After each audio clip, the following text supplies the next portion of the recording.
Welcome to four sides TV. Telangana రాష్ట్రంలో ఒక్కసారే సమ్మె సైరన్లు మోగబోయినాయా? కొద్ది రోజుల క్రితం నుంచెల్లే తెలంగాణ ఆర్టీసీకి సంబంధించిన ఉద్యోగస్తులందరూ తన సమస్యలను పరిష్కరించాలని, తన న్యాయమైన కోరికలను నెరవేర్చాలని సమ్మె బాట పట్టిండు. అయితే అదే విషయంలో ఈరోజు సాయంత్రం వరకు గడువిచ్చారు. ఈ గడువు లోపల మా సమస్యలపై మాట్లాడడానికి మీరు చర్చలకు పిలవాలి, మా సమస్యలను నెరవేర్చాలి. లేని పక్షంలో మీ ఈరోజు రాత్రి 12 గంటల నుంచి వెళ్ళి సమ్మెలో దిగుతామని చెప్పారు. అదే నేపథ్యంలోనే తెలంగాణ సంబంధించిన గజిటెడ్ ఆఫీస్ అసోసియేషన్ అలాగే నాన్ గజిటెడ్ ఆఫీస్ అసోసియేషన్ కూడా సమ్మెలో దిగుతామని వాళ్ళు ప్రకటించడం జరిగింది. తన న్యాయమైన కోరికలు అంటే తనకు రావాల్సిన ఏదైతే పాత ఓపీఎస్ సిస్టమ్ ఉన్నదో దాన్నే ఏదైతే ఉన్నదో సిపిఎస్ సిస్టమ్ను వారికి అది రద్దు చేసేసి ఓపీఎస్ ఓల్డ్ పెన్షన్ స్కీమ్ని చేయాలి. అలాగే మాకు రావాల్సిన డిఏ బకాయిలు ఎవరైతే ఉన్నారో దానికి రావాలి. అలాగే మాకు సంబంధించిన ఐఆర్ ఇంట్రీమ్ రిలీఫ్కు సంబంధించిన 5% నుండి 20% పంపేయాలి. మాకు ఏదైతే బకాయిలు ఉన్నారో మా సమస్యల పట్ల ఈ ప్రస్తుతం ఏదైతే గవర్నమెంట్ ఉన్నదో ఆ గవర్నమెంట్కి సంబంధించిన న్యాయమైన కోరికలను, మా సమస్యలను పరిష్కరించాలి అని వాళ్ళు కూడా నిన్న మాట్లాడారు. ఈరోజు కూడా ఆ సమస్యలపై కూడా Telangana gazetted office association, non gazetted office association సంబంధించిన జాగ్గా ఏర్పడ్డ ఈ ఉద్యోగ సంఘాలు ఈరోజు ప్రెస్ కాన్ఫరెన్స్ కూడా నిర్వహిస్తున్నారు. ఈ నేపథ్యంలోనే మనం చూసినట్టయితే రేవంత్ రెడ్డి నిన్న ప్రెస్ మీట్లో మాట్లాడుతూ అప్పులు పుడతలేవు, ఎక్కడి నుంచి వెళ్ళి కూడా తీసుకురావాలని కూడా ఎక్కడికి వెళ్ళినా కూడా ₹1 కూడా అప్పు పుడతలేదు, నన్ను కోసినా కూడా ₹1 కూడా రావట్లేదు అని చెప్పేశారు. గత ప్రభుత్వం ఏదైతే ఉన్నదో ఆ గత ప్రభుత్వం చేసిన బకాయిలకు ఇప్పటికీ అప్పులు చెల్లించడంలోనే మేము సతమతమవుతున్నాము. దానికి సంబంధించిన ₹1 కూడా ఎక్కడి నుంచి వెళ్ళి అప్పు పుట్టలేరు. ఇప్పుడు ప్రస్తుతం ఏదైతే అప్పు పుట్టాలంటే ఎక్కడి నుంచి వెళ్ళిన డబ్బులు తేవాలన్నా కూడా వాళ్ళు నిరాకరిస్తున్నారు. ఈ నేపథ్యంలోనే ఇప్పుడు ఏదైతే ప్రస్తుతం మనం చూస్తున్నట్టయితే ఏదైతే ఉద్యోగ సంఘాలైనా కానీ ఆర్టీ సంఘాలైనా కానీ ప్రజలపై పన్నులు పెంచాలా లేకపోతే దీనికి సంబంధించిన పథకాలు ఏమైనా దానికి రద్దు చేయాలా అనే దిశలో చూడాలి అన్నట్టుగా తను మాట్లాడారు.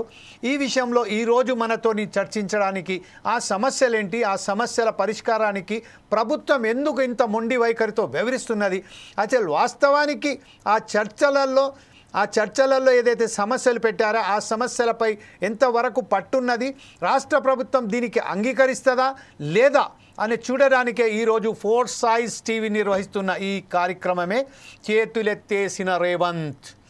అయితే ఈ ప్రస్తుతం మనతో మాట్లాడడానికి తెలంగాణ టీఎస్యూటీఎఫ్ రాష్ట్ర అధ్యక్షులైనటువంటి చావా రవి గారు మనతోటి జూమింగ్లో మనతోని మాట్లాడడానికి సిద్ధంగా ఉన్నారు. Welcome to the four size TV Ravi గారు.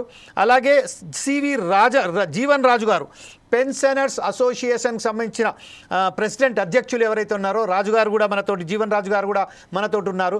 అలాగే మారం జగదీశ్వర్ గారు ఏదైతే తెలంగాణ ఎంప్లాయీస్ యూనియన్గా జాక్ ఏర్పడదో దానికి అధ్యక్షుడు చైర్మన్ అయినటువంటి జగదీశ్వర్ గారు కూడా మరి కొద్దిసేపట్లోనే మనతో జాయిన్ అయిపోతారు. అలాగే శ్రీకాంత్ కోణం డిప్యూటీ సివిల్ సర్జన్ ఎవరైతే ఉన్నారో వారు కూడా మనతోటి ఈరోజు జాయిన్ అయిపోతారు. అలాగే బద్దం డానియల్ గారు కూడా మనతోటి ఉన్నారు. అలాగే జక్కుల దేవదానం గారు రిటైర్డ్ ప్రిన్సిపల్ కూడా మనతో జాయిన్ అయిపోతారు.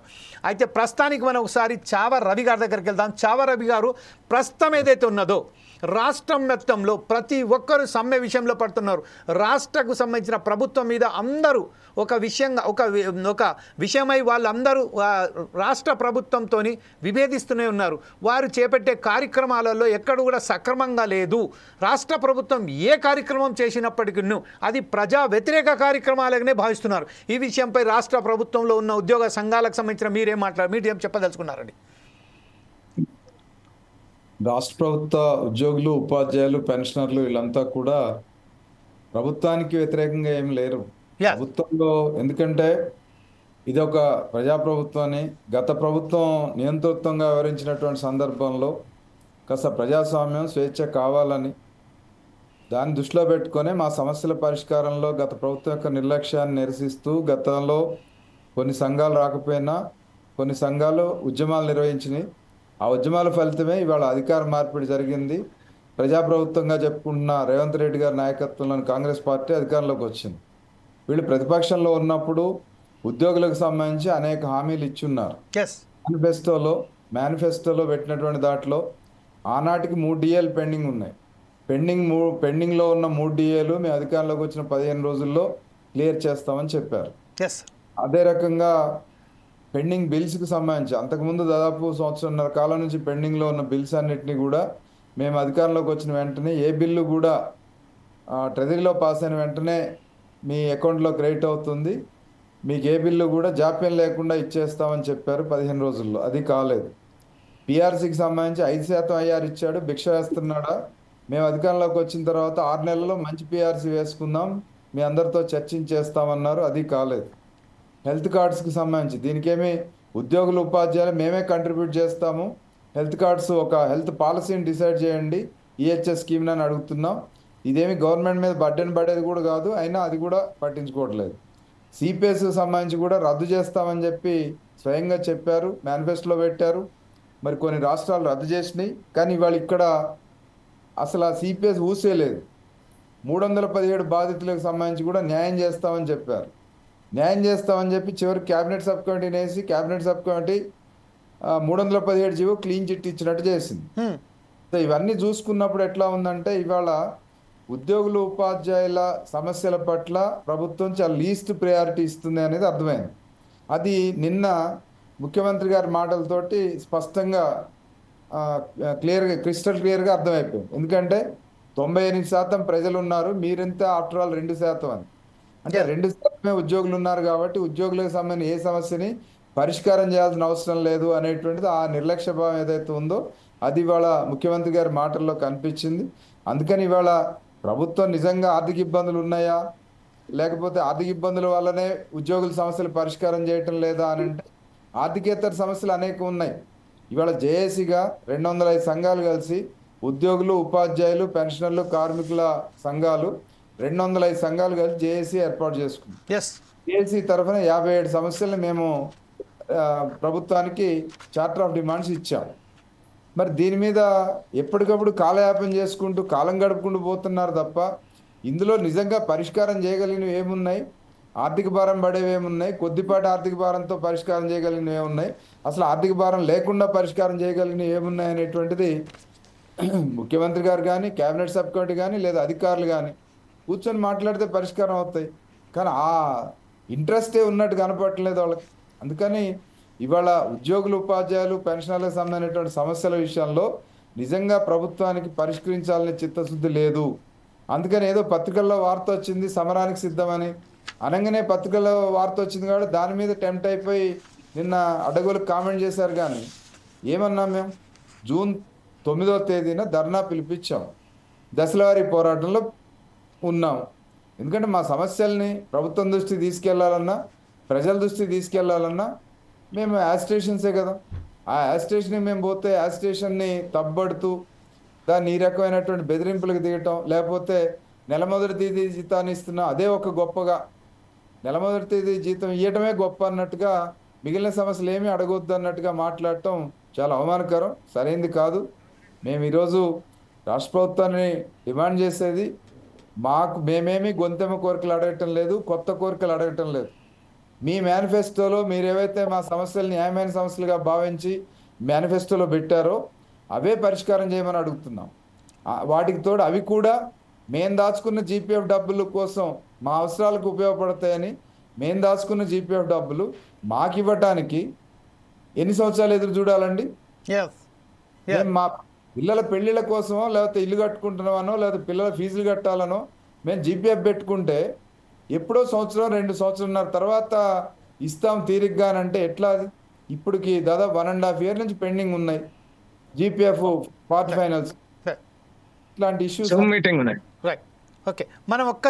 సార్ ఇప్పుడు ప్రస్తుతం ఒకసారి మనము రవి గారు ఒకసారి మనం రేవంత్ రెడ్డి గారు నిన్న ఏదైతే మాట్లాడారో అది చూసిన తర్వాత మరొకసారి చర్చలు కొనసాగిద్దాం. అప్పటిదాకా ఒక్కసారి మనం ఏదైతే ఉన్నదో ఈ మనం బద్దం డానియల్ గారు కానీ జీవన్ రాజు గారి దగ్గర వెళ్లే ముందు ఒకసారి రేవంత్ రెడ్డి ఏం మాట్లాడారో చూద్దాం. Please PCR play that bite. సమరం ప్రకటిస్తారు. ఎవరి మీద సమరం చేస్తారు? ఎవరిని మీరు ఈరోజు ఎవరిని నిందించదలుచుకున్నారు, ఎవరిని కొట్టదలుచుకున్నారు, ఎవరి మీద మీరు యుద్ధం ప్రకటిస్తున్నారని నేను సంఘాల నాయకులను అడగదలుచుకున్నా.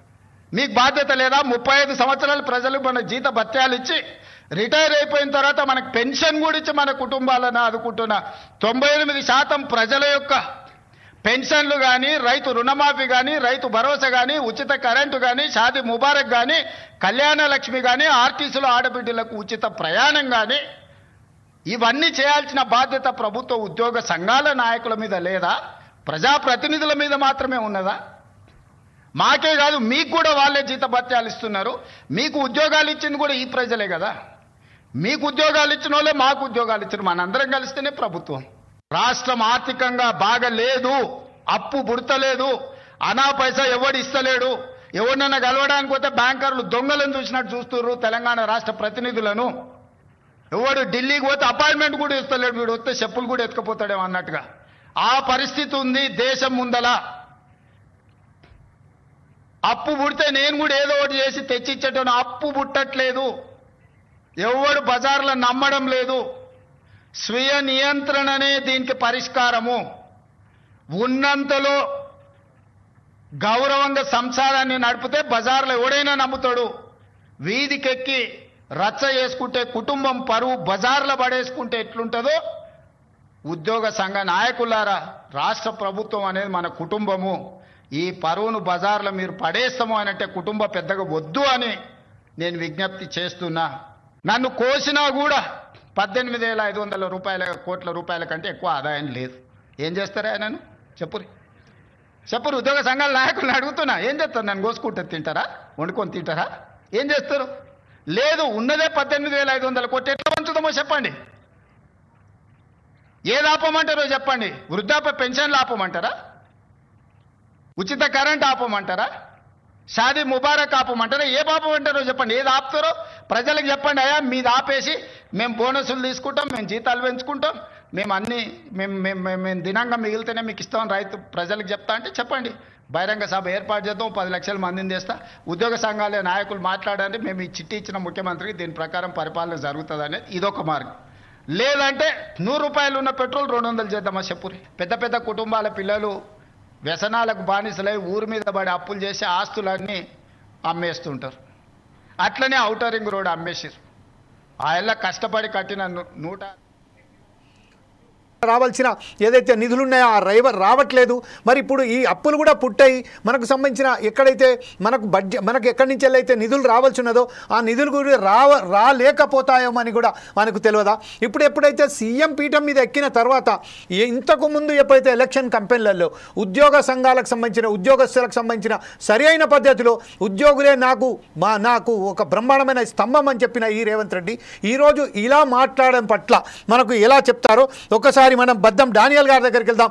డానియల్ గారు, ప్రస్తుతం ఏదైతే మనం రేవంత్ రెడ్డి గారు చెప్పారో ఈ విషయంపై మీరేమంటారండి? డానియల్ గారు. Okay Daniel. Four sides TV ప్రేక్షకులకు, యాజమాన్యానికి మరొకసారి కృతజ్ఞతలు తెలియజేస్తా ఉన్నాం. మంచి సబ్జెక్టుతో ప్రజల ముందుకు వచ్చారు. మీరు గమనించారు ఇంతకుముందు రేవంత్ రెడ్డి గారు మనతో ఏం మాట్లాడారు. చాలా బాధాకరమైనటువంటి విషయం, శోచనీయమైనటువంటి విషయం. సాధారణంగా రూపాయి ఖర్చు చేసేటప్పుడు, రూపాయి ఖర్చు పెట్టి దేనైనా కొనాలన్నప్పుడు ప్రతి వ్యక్తి ఆలోచిస్తాడు, దాన్ని కొనాలన్నా వద్దా అనేటువంటిది. కానీ రేవంత్ రెడ్డి గారు మరి తెలంగాణ ప్రభుత్వంలో డెఫిసిట్ ఉంది, తెలంగాణ ప్రభుత్వంలో నేను ముఖ్యమంత్రిని అయితే ఆ ప్రభుత్వాన్ని నడిపించలేను అనేటువంటిది ముందే కనుక తను ఊహించుకొని ఉంటే ప్రభుత్వాన్ని ఏర్పాటు చేయకుండా ఉంటేనే బాగుండేదేమో. అటువంటి ప్రైమరీ నాలెడ్జ్ లేకుండా ఒక ముఖ్యమంత్రి కావడం, అందుకనే ప్రతిపక్ష వాళ్ళందరూ కూడా దుమ్మెత్తిపోస్తూ ఉన్నారు. ఏ మంత్రి కాలేదు, ఎమ్మెల్యే కాలేదు, ఏం కాకుండా డైరెక్ట్ ముఖ్యమంత్రి అయింది కాబట్టి ఆయనకి ఏమి తోస్తలేదు అని. వాస్తవమే, దాంట్లో ఇప్పుడు ఆయన మాటలను బట్టే తెలుస్తూ ఉన్నది. స్వీయ నియంత్రణ ఉండాలని చెప్పి ఒక కోరిక కోరాడు. మేబీ అది వాస్తవమే కావచ్చు. ఉపాధ్యాయులుగా లేదా చదువుకున్నటువంటి వ్యక్తులుగా మేము దాన్ని హర్షిస్తాం. కానీ ఆ స్వీయ నియంత్రణ నీకు దమ్ముంటే నీ రాజకీయ పార్టీ నుండి స్టార్ట్ చేయండి. మీరు మొత్తం జీతం తీసుకోకుండా, నువ్వు కూడా ముఖ్యమంత్రి జీతం తీసుకోకుండా, నీ 119 మంది ఎమ్మెల్యేల జీతభత్యాలన్నీ కూడా ప్రభుత్వానికే జమ చేసి మరి ఎవరికైతే బాగా అవసరమో వాళ్ళకి ఇచ్చేయండి.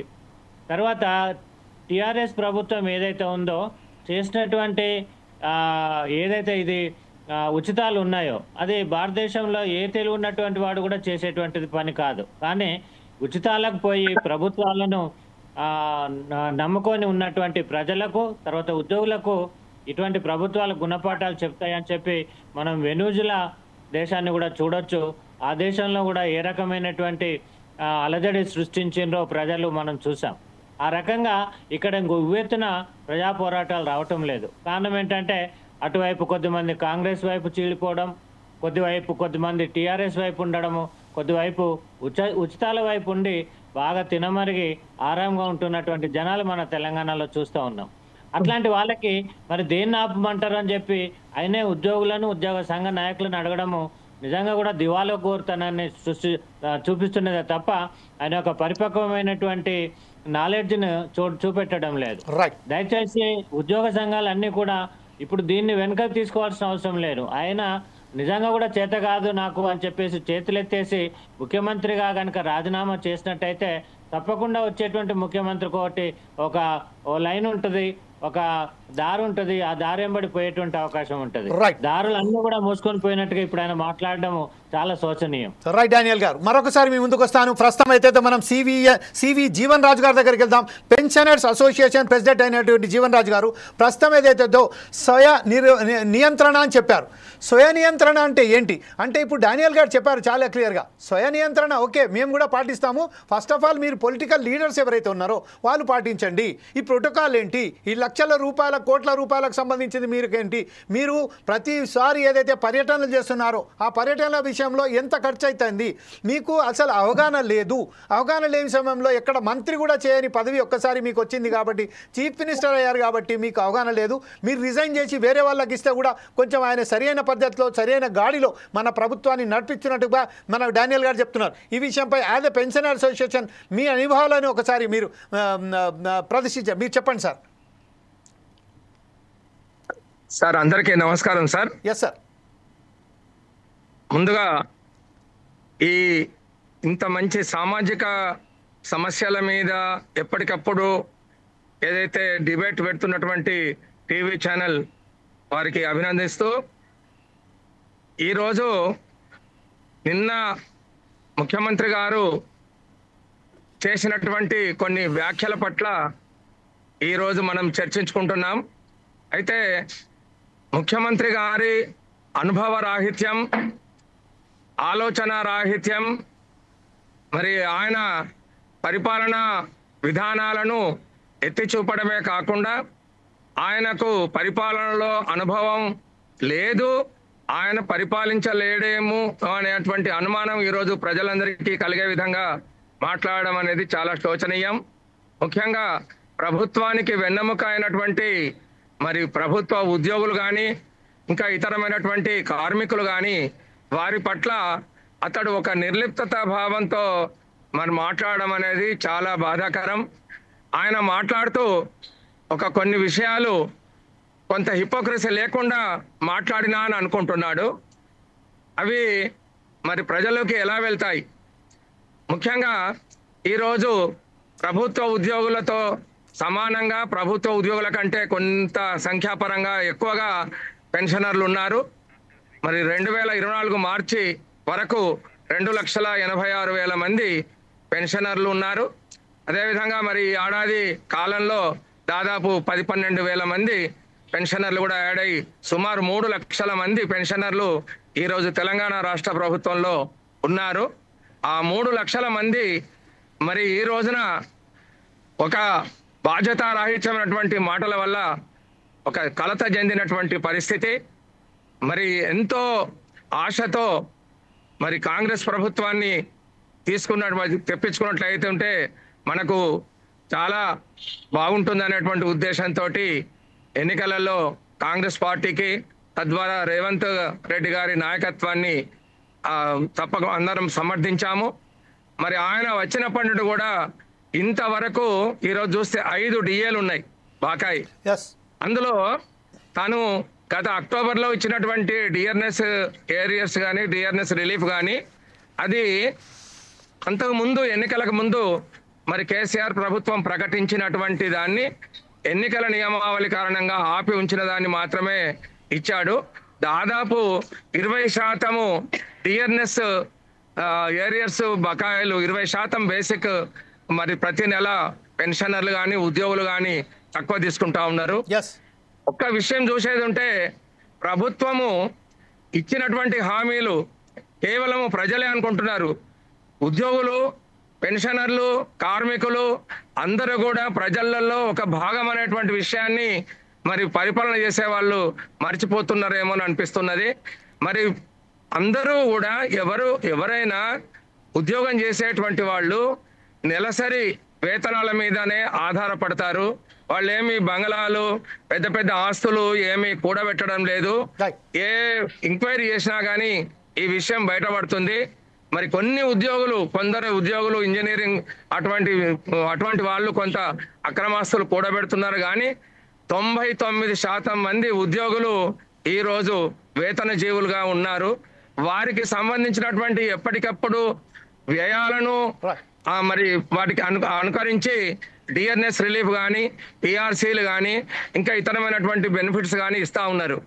అయితే ఎంత శోచనీయం అంటే మరి గత ఉమ్మడి ప్రభుత్వంలో చివరి పిఆర్సీ కమిషనరు, తెలంగాణ రాష్ట్ర మొదటి పిఆర్సీ కమిషనర్ గారు ఇద్దరు కూడా తెలంగాణ రాష్ట్ర ప్రభుత్వ ఉద్యోగులకు, పెన్షనర్లకు హెల్త్ కార్డులు మంజూరు చేసి 1% వారి నుంచి basic pay or basic pension ను మనము తీసుకొని దానికి ఒక ఇన్సూరెన్స్ పథకం కింద క్యాష్లెస్ ట్రీట్మెంట్ జరపాలని చెప్పి స్పష్టంగా చెప్పినప్పటికీ పిఆర్సీ కమిషనర్ సూచనలు ఇప్పటికి 16-17 ఏళ్ళు అయినాయి, ఇంతవరకు లేదు.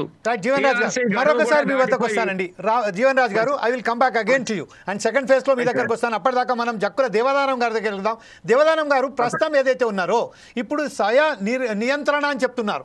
స్వయ నియంత్రణకు సంబంధించిన ఇంకో విషయం అంటున్నారంటే మీ బకాయిలు తీర్చడానికి, మీ సమస్యలు ప్రచారానికి వృద్ధాప్య పెన్షన్ మానేయాలా, లేకపోతే ఎవరైతే ఇప్పుడు ఈ ఫ్రీ బస్ ఇస్తున్నారు కదా ఆ ఫ్రీ బస్ ఆపేయాలనా, రైతు రుణమాఫీ ఆపేయాలనా అని ఈ ధోరణిలో మాట్లాడుతున్నారు సీఎం గారు.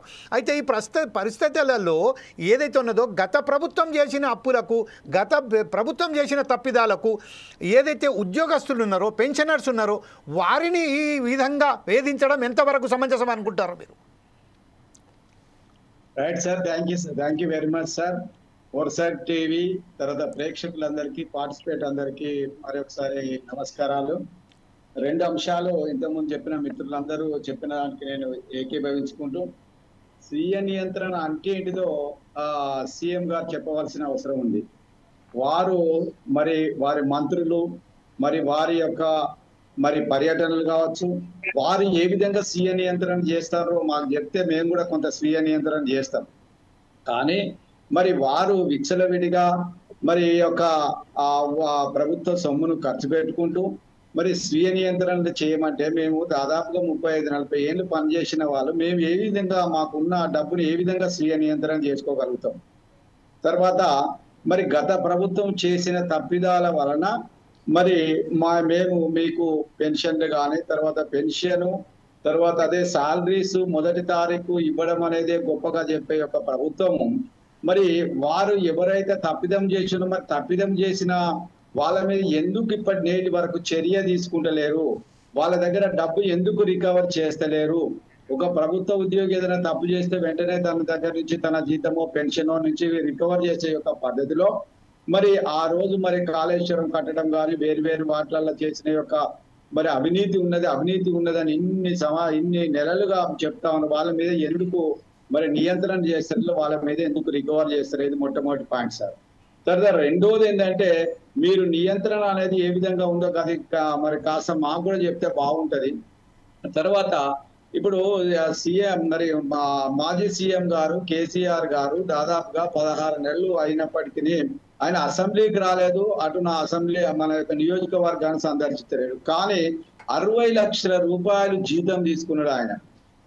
అతను అటువంటి వాడికేమో రాకున్నా, ప్రజా సంక్షేమం లోపల పనిచేయకుండా, ప్రజల సమస్యలు కానీ ప్రజల యొక్క సంక్షేమాన్ని దృష్టి పెట్టకుండా ఫామ్ హౌస్ లో పండుకున్నానికి 60 లక్షలు ఇస్తా ఉన్నారు. మేము 35 సంవత్సరాలు కష్టపడి పనిచేసి ప్రభుత్వ పథకాలను మరి యొక్క ప్రజల్లోనికి తీసుకొని వచ్చి ప్రజల యొక్క సంక్షేమం కొరకు ప్రభుత్వం యొక్క మనుగడను ప్రభుత్వం యొక్క గౌరవాన్ని నిలబడడానికి మేము మాకు రావాల్సిన యొక్క డబ్బును మీరు మరి ఇవ్వకపోవడము మరి చాలా శోచనీయమైన విషయం. మరి స్వీయ నియంత్రణ అంటే మేము మీకు చెప్పదలుచుకుంది ఏంటంటే మీ ఖర్చులను తక్కువ చేసుకోండి, మీ యొక్క టూర్స్ చేసుకోండి, మీ యొక్క రైట్ సార్, మీ వాయిస్ కొంచెం బ్రేక్ అవుతుంది సార్. ఒకసారి మనం ఇక్కడ శ్రీకాంత్ కోనం గారు, డాక్టర్ శ్రీకాంత్ కోనం గారి దగ్గరికి వెళ్దాం. డాక్టర్ శ్రీకాంత్ కోనం గారు, yes sir, welcome to the four size TV అండి. 1972 మరొకసారి మీ వద్దకు వస్తానండి. ఇప్పుడు ప్రస్తుతం doctor okay okay gratuity act 1972 ఉన్నది. సో ది యాక్ట్ ప్రకారం దీని లోపల సెక్షన్ 7 లో 3 మరి పార్ట్ 3 లోపల మనం చూసినట్టయితే, సో మనం ఒకవేళ కనుక గ్రాట్యుటీ 30 days లోపల చెల్లించకపోయినట్టయితే సింపుల్ ఇంట్రెస్ట్ అయినా కట్టి పే చేయాలనేది దీంట్లో ఉన్నది సార్. అందరూ దయచేసి చూసుకోండి. గ్రాట్యుటీ యాక్ట్ 1972 దాంట్లో 15 సెక్షన్స్ ఉన్నాయి. అండర్ 7 సెక్షన్, మరి 7 సెక్షన్ లో 3వ దాని లోపల మనం చూసినట్టయితే సబ్ సెక్షన్ చూసినట్టయితే క్లియర్ గా ఉన్నది సార్. సింపుల్ ఇంట్రెస్ట్ అయినా ఇవ్వాలి, లేకపోతే 30 days లోపల మరి ఉద్యోగికి రావాల్సిన గ్రాట్యుటీ కానీ సిబిపి కానీ అన్ని బెనిఫిట్స్ ఇవ్వవలసిన అవసరత మరి ప్రభుత్వానికి మాకు పని చేసుకున్న మా యాజమాన్యానికి ఉన్నదని గట్టిగా దాని లోపల యాక్ట్ లోపల ఉన్నది. కాబట్టి ఆ యాక్ట్ ను మరి మీరు రూపొందించిన యాక్ట్ నే మీరు అమలు చేయాలి. మరి అది చేయకపోవడం వల్ల ఎంతో మంది ఉద్యోగులు, ఎంతో మంది రిటైర్డ్ వాళ్ళు, ఎంతో మంది వారి యొక్క పిల్లలకి పెళ్లిళ్ళు చేయలేక, ఇల్లు కట్టుకోలేక, కనీసం వారు మరి యొక్క మంచి జీవితాన్ని కూడా జీవించలేకపోయినా మానసిక మరి స్థితి లోపల మరి వాళ్ళు మరి ఇబ్బంది పడతా ఉన్నారు సార్. కాబట్టి దయచేసి ఈ యాక్ట్ అమలు చేయండి. ఈ యాక్ట్ అమలు చేయకుండా మరి ప్రభుత్వం ఏం చేస్తుందో, మరి ప్రభుత్వం చిత్తశుద్ధితో ఉండి ఎంప్లాయీస్ ను మరి గౌరవించి, ఎంప్లాయీస్ ఏం చేసిన వాటిని గౌరవించాలని మరి ఒకసారి మీ అందరికీ మనవి చేసుకుంటూ, మీ టీవీ ద్వారా సార్ మరి మన యొక్క వాయిస్ ను మరి గవర్నమెంట్ కి వినిపించి మాకు రావాల్సిన బెనిఫిట్స్ ఇప్పించాలని మీ అందరికీ మనవి చేస్తున్నా. థ్యాంక్ యూ దేవదానం గారు. మరొకసారి మీ వద్దకు వస్తాను, ఎప్పటిదాకా మీరు వచ్చి ఉండండి ప్లీజ్. ఇప్పుడు మనం డాక్టర్ శ్రీకాంత్ కోనం గారి దగ్గరికి వెళ్దాం. శ్రీకాంత్ కోనం గారు, ప్రస్తుతం ఏదైతే మనం చూస్తున్నామో 206 మంది ఎవరైతే ఉద్యోగ సంఘాలు ఉన్నారో ఏకంగా ఒక్క తాటి మీద వచ్చేశారు. తెలంగాణ జాగ్గా ఏర్పడిన తర్వాత కూడా వారి సమస్యల పట్ల ప్రభుత్వాలు మాకు ఇంత మొండి వైఖరిగా ఎందుకు వేరుస్తున్నాయి, మా సమస్యలకు సంబంధించిన పరిష్కార మార్గం ఎందుకు ఎంచుకుంటలేరు, ఎప్పుడైతే వస్తున్నారో మేము మాట్లాడడానికి ప్రయత్నం చేస్తున్నామో మమ్మల్ని భయభ్రాంతులకు గురి చేస్తున్నారు. ఈరోజు ఏదైతే భయపెట్టడానికే ప్రయత్నం చేస్తున్న భాగంలో నిన్న రేవంత్ రెడ్డి గారు ఏదైతే మాట్లాడారో అది భయం పుట్టినట్టే ఉన్నది. గత ప్రభుత్వం చేసిన తప్పిదాలకు మమ్మల్ని ఎందుకు బాధ్యులు చేస్తున్నారు, గత ప్రభుత్వం ఏ చేసిన అప్పులు చేసినో ఆ ప్రభుత్వం చేసిన అప్పులకు ప్రభుత్వ ఉద్యోగస్తులైన 35 సంవత్సరాలుగా మేము ఏకదాటిగా పనిచేసినందుకు మమ్ములను ఇలా శిక్ష విధిస్తారని జాగ్గా మీరు అంటున్నారు. అయితే ప్రస్తుతం ఈ పరిస్థితులలో ఈరోజు రేవంత్ రెడ్డి గారు ఒక మీటింగ్ పెట్టారు. ఆర్టీ సమస్యల పట్ల అలాగే మీ ఉద్యోగస్తుల సమస్యల పట్ల ఒక మీటింగ్ ఏర్పాటు చేశారు. ఈ విషయంపై మీరు దీన్ని ఎలా స్పందిస్తారు, మీరు ప్రభుత్వాన్ని కోరేదేంది? అందరికీ ధన్యవాదాలండి. అండ్ ఇక్కడ కూర్చున్న వాళ్ళు నాకంటే చాలా సీనియర్స్, గవర్నమెంట్కి ఎక్కువ సర్వీస్ చేసిన వాళ్ళు కూడా ఉన్నారు, రిటైర్ అయిన వాళ్ళు కూడా ఉన్నారు. అండ్ నేను ఎక్కడ యూనియన్లలో ఎక్కడ పార్టిసిపెంట్ కాదు, ఎందుకంటే అందరినీ క్వశ్చన్ చేస్తాను, అందుకే నన్ను ఎక్కడ యూనియన్ లో పెట్టుకోను. సో ఇక్కడ మనం కొన్ని నిజాలు మాట్లాడుకోవాలి. మనకు డబ్బులు రావాలనేది ఎంత నిజమో దీనికి కారణం ఎవరనేది కూడా మనం విశ్లేషించుకోవాలి.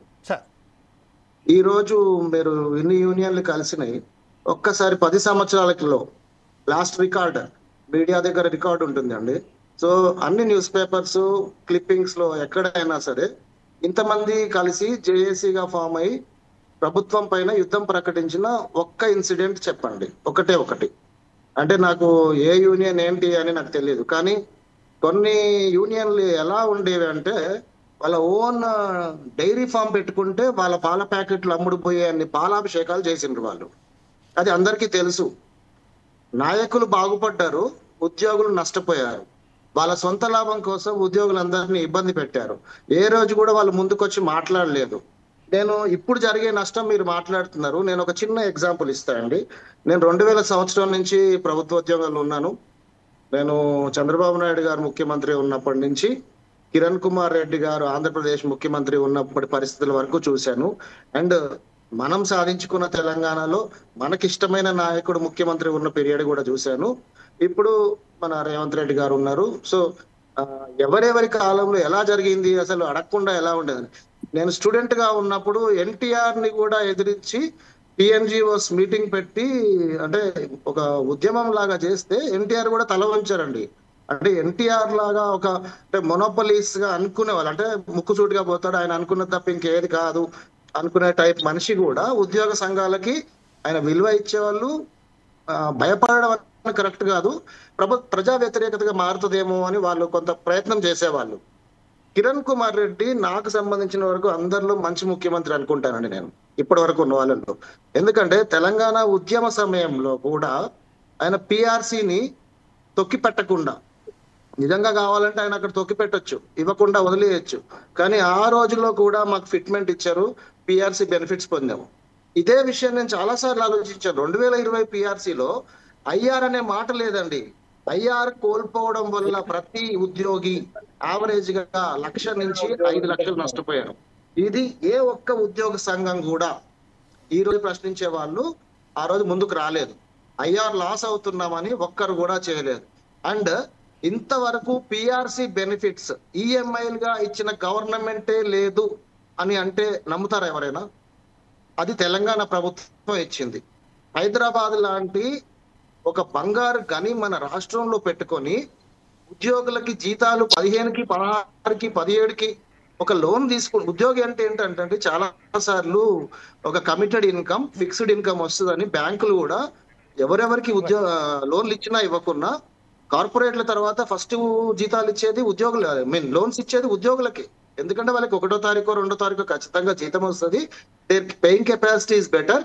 సో వీళ్ళ జీతం ఇంత ఉంది అంటే మనం ఇంత లోన్ ఇవ్వచ్చు అని వాళ్ళు ఇస్తారు. అలాంటి ఈఎంఐలు ఎంతమందికి బౌన్స్ అయ్యి ఎన్ని బ్యాంకు ఛార్జీలు పడ్డాయో ఎవరు ఆలోచించారు? అండ్ కోవిడ్ పేరు చెప్పుకొని ఎంతమందికి జీతాలు ఆపారు. కోవిడ్ లో పని చేయలేదా? ప్రభుత్వం అంటే ప్రభుత్వం ఒక్కటే కాదండి. ప్రభుత్వం ప్రజాస్వామ్యంలో నెక్స్ట్ వచ్చేది ఉద్యోగులే. ప్రభుత్వం చేసే ప్రతి పనిని ప్రజల దాకా చేర్చేది. నువ్వు రైతు బంధు ఇస్తే పైసలు పోయినా, నువ్వు కళ్యాణ లక్ష్మి ఇస్తే పైసలు ఇచ్చేదైనా ఎండ్ యూజర్ ఎవరు, ఎండ్ డిస్ట్రిబ్యూటర్ ఎవరు? ప్రభుత్వ ఉద్యోగి. వాడిని మంచిగా చూసుకుంటే నీ ప్రభుత్వం మంచిగా ఉందనే పేరు ఆటోమేటిక్ వస్తుంది. కానీ దాన్ని విస్మరించి గత 10 సంవత్సరాలు చాలా నియంతృత్వ ధోరణిలో ఒక ధర్నా లేదు, ధర్నా చౌక్ లేదు, అడిగేవారు లేరు. ఏమన్నా అంటే సాయంత్రం పోయి భోజనం చేసేటోళ్ళు తెల్లారి ఉద్యోగులందరూ చెప్పి మీ గ్రామాలలో మీ ఆఫీసులలో పాలాభిషేకాలు చేయండి ఏదో ఒకటి అనౌన్స్ చేస్తే. ఇవన్నీ చేసిన తప్పులు కదా ఫలితం ఈ రోజు మనం అనుభవించేది. ప్రతి ఉద్యోగికి తెలుసు ఈ విషయం. నేను ఎందుకే అన్నాను నేను ఉద్యోగ సంఘాల్లో లేను అన్నది, ఎందుకంటే ఇట్లా నాయకుల్ని ప్రశ్నిస్తే ఎవ్వరు భరించరు. నేను నాయకుల్ని ప్రశ్నిస్తూనే ఉన్నా, 25 సంవత్సరాలు అయింది ప్రశ్నిస్తూనే ఉన్నా. నిజం ఎక్కడ ఉంటే దాన్ని సపోర్ట్ చేయాలి, అబద్ధం ఎక్కడ ఉంటే దాన్ని వ్యతిరేకించాలి. ఈ ప్రభుత్వం maybe because of many reasons వీళ్ళు కొంత అత్యుత్సాహంతో రైతు రుణమాఫీ అనౌన్స్ చేశారు. లాస్ట్ ప్రభుత్వం అంత చూస్తే కూడా వాళ్ళు అనౌన్స్ చేయలేదు. ఇది నాకు చాలా హయ్యర్ సోర్స్ ఆఫ్ ఇన్ఫర్మేషన్ తో నేను చెప్తున్నాను. రుణమాఫీ చేయకుండా ఉంటే ఈ రోజు వీళ్ళింత ఆర్థిక పరిస్థితి ఇలా ఉండేది కాదు. రుణమాఫీ ఎవరు అడగలేదు, కానీ 2 లక్షల వరకు రుణమాఫీ చేశారు. ఇది కాకుండా నేను ఇంకొకటి అండి, ఒక చిన్న, చాలా మంది టీచర్స్ వీళ్ళు ఉన్నారు కాబట్టి నేను చెప్తున్నాను. ఫిజిక్స్ లో ఒక ప్రిన్సిపల్ ఉంటుంది, energy can neither be created not destroyed. Money is also same. Money also you can neither create not destroyed. Money అనేది ఒక శక్తి స్వరూపం అండి. సో మన జోబులో నుంచి ఇంకో జోబులోకి వెళ్తుంది, అక్కడి నుంచి ఇంకో జోబులోకి వెళ్తుంది. మనందరం బ్యాంకులకు ఇచ్చుకుంటే బ్యాంక్ వాడు లోన్స్ ఇచ్చుకుంటాడు, వడ్డీ ఎక్కువ ఛార్జ్ చేస్తే మనకు ఫీజు, మనకి ఇంట్రెస్ట్ కట్టిస్తాడు. ప్రభుత్వం కూడా అంతే, మనం కట్టే ట్యాక్సుల వల్లే నడవాలి. ఫ్రీగా పంచిపెట్టడం ఏదైతే ఉందో అది ఆపాలి, ఫస్ట్ థింగ్. సెకండ్ థింగ్, ఈ రిటైర్మెంట్ ఏజ్ ని ఆయన పెంచి తాత్కాలికంగా సమస్య నుంచి బయటపడ్డారు, కానీ అదే ఇప్పుడు పెద్ద సమస్య అయింది. ఈ రోజు రిటైర్ అయితే మన పెన్షన్స్ జీపీఎఫ్ వస్తాయా లేదా గ్యారంటీ లేదు. 2-3 ఇయర్స్ బ్యాక్ అండి, గవర్నమెంట్ రావడానికి 2 ఇయర్స్ ముందు నా సరెండర్ లీవ్ ఒకటి, ఈఎల్ ఒకటి, మీరు నమ్ముతారా? కేసీఆర్ బర్త్డే February 17 ఉందని ఆ రోజు పడ్డాయి. అంటే ఉద్యోగులందరూ సంతోషపడాలి.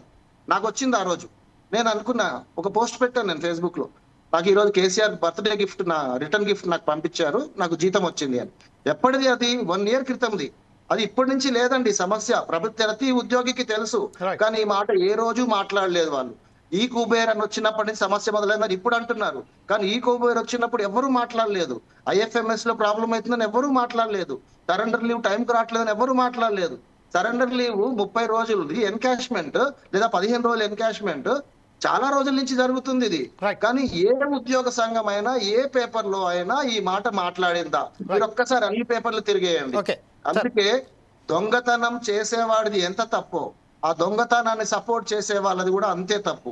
నా వరకు అయితే ప్రతి ఉద్యోగ సంఘం ఎవరైతే వ్యతిరేకించలేరో, నాకు తెలిసి ఏకైక టీచర్స్ యూనియన్ ఒక్కటి మాత్రమే దాని వ్యతిరేకంగా వాళ్ళు ఫైట్ చేశారు. దాని యూనియన్ పేరు నాకు గుర్తులేదు. ఇంకొకటి తెలంగాణ ఎంప్లాయీస్ అసోసియేషన్ ఒకటి ఫైట్ చేసింది, దాని తర్వాత వాళ్ళు కూడా చల్లబడ్డారు. ఎందుకంటే అందులో ఆయనకి వాళ్ళు చేసే బెనిఫిట్ చేసిండ్రు, ఆయన పోయి కలవాల్సిన వాళ్ళని కలిసిండ్రు. సో ఎవరికైనా పర్సనల్ బెనిఫిట్ ఇస్తే నాయకులు మోసుకుంటారండి, నోర్లు మూసుకుంటారు, లేదంటే తెల్లారి పాల ప్యాకెట్లు తీసుకొస్తారు. డాక్టర్ గారు, I will come back to again. ఇప్పుడు ఒకసారి మనం తెలంగాణ NGOs భవన్ వద్ద మా రిపోర్టర్ లెనిన్ గారు ఉన్నారు. లెనిన్ గారు, ఒకసారి మీరు లైన్లో ఉన్నారండి? లెనిన్ గారు, లెనిన్.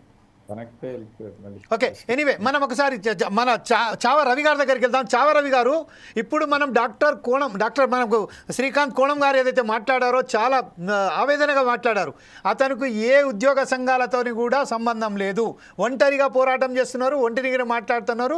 చాలా నిబద్ధతగా ఒక విషయం ఏం చెప్పారంటే, గత ప్రభుత్వం చేసిన ఏదైతే తప్పిదాలు ఉన్నాయో ఆ తప్పిదాలలో సమర్థించుకుంటూ పోయిన ఉద్యోగ సంఘాలు ఈరోజు తనకు సంబంధించింది ఈరోజు మాట్లాడుతున్నారు. 10 సంవత్సరాల కాలంలో ఎందుకు మాట్లాడలేదు? కొంతమంది లబ్ధి పొందారని చెప్తున్నారు, కొంతమంది ఉద్యోగస్తులు కూడా, అంటే అది ఉద్యోగ సంఘాలలో టీచర్స్కు సంబంధించిన అతను చెప్పారు కాబట్టి ఒక వ్యక్తి ఏదైతే మాట్లాడని చెప్పారు. ఈ విషయంపై చావరవి గారు, ప్రస్తుతం ఏదైతే అతను చెప్పిన దాంట్లో నిజాలెంత, ప్రస్తుతం ప్రభుత్వం ఎందుకు ఇంత మొండబెకరిగా ఈ ఏదైతే చెప్తున్నదో అవి బంద్ చేసేయాలనా, ఉచితాలు బంద్ చేయాలనా అని చెప్తున్నారు. ఎవరికండి అడిగి ఉచితాలు ఇచ్చారండి, ఎవరు ఇవ్వమన్నారు అని కూడా ప్రశ్నిస్తున్నారు. ఈ విషయంలో మీరేమంటారండి?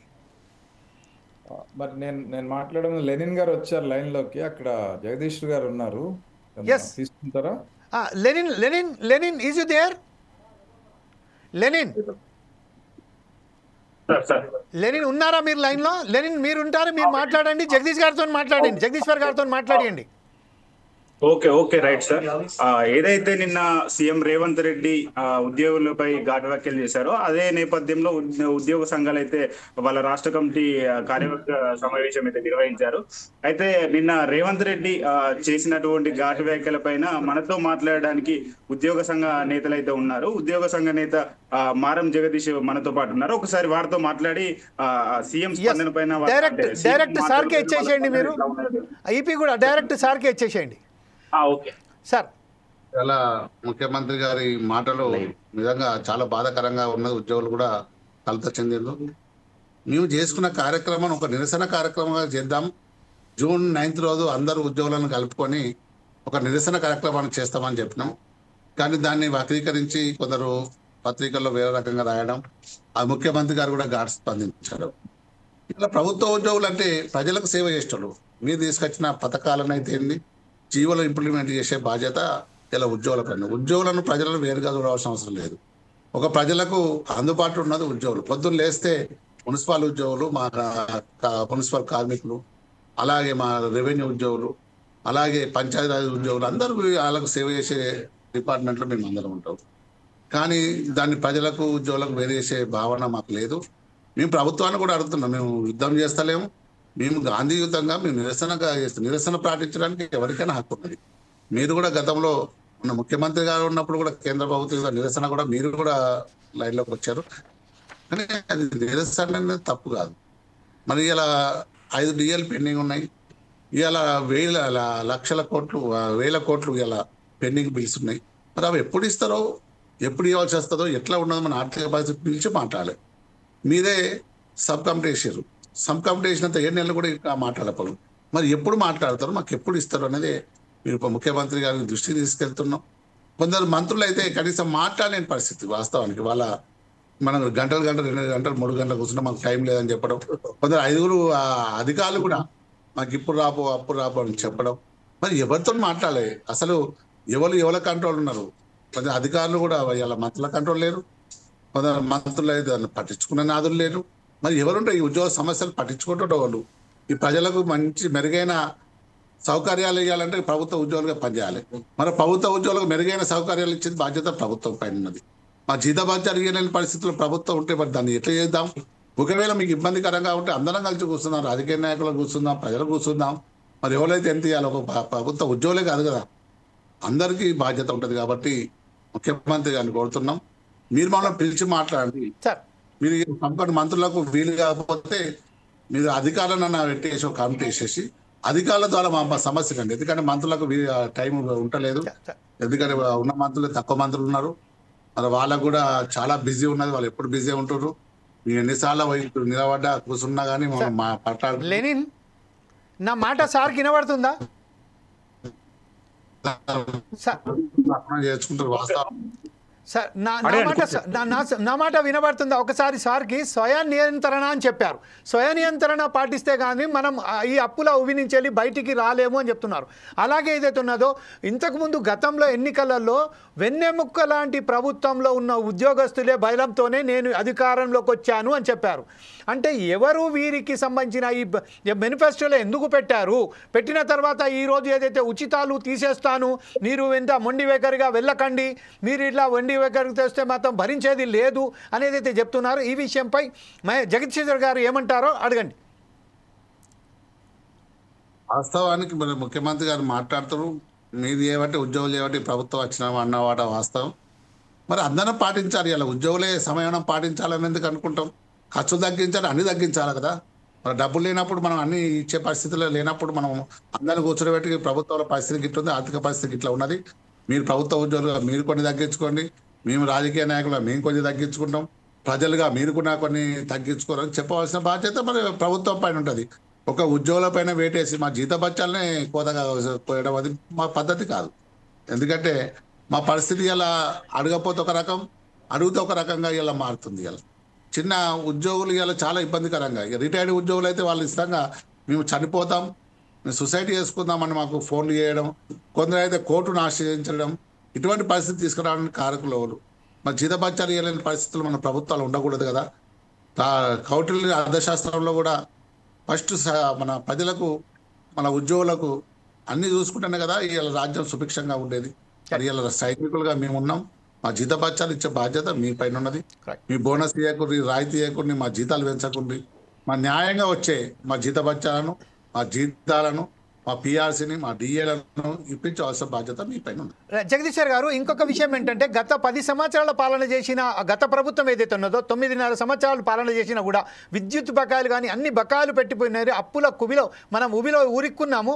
ఈ ఊరిలో నుంచి వెళ్ళి బయటికి రావాలంటే ఎట్టి పరిస్థితుల్లో నాకు అది ఆస్కారం అయితేనే లేదు. కావాలంటే నేను మంత్రి పనిని కూడా రాజీనామా చేస్తున్నారు. ఇప్పుడు 15,500 కోట్లు మాత్రమే ఆదాయం వస్తుందని చెప్తున్నారు.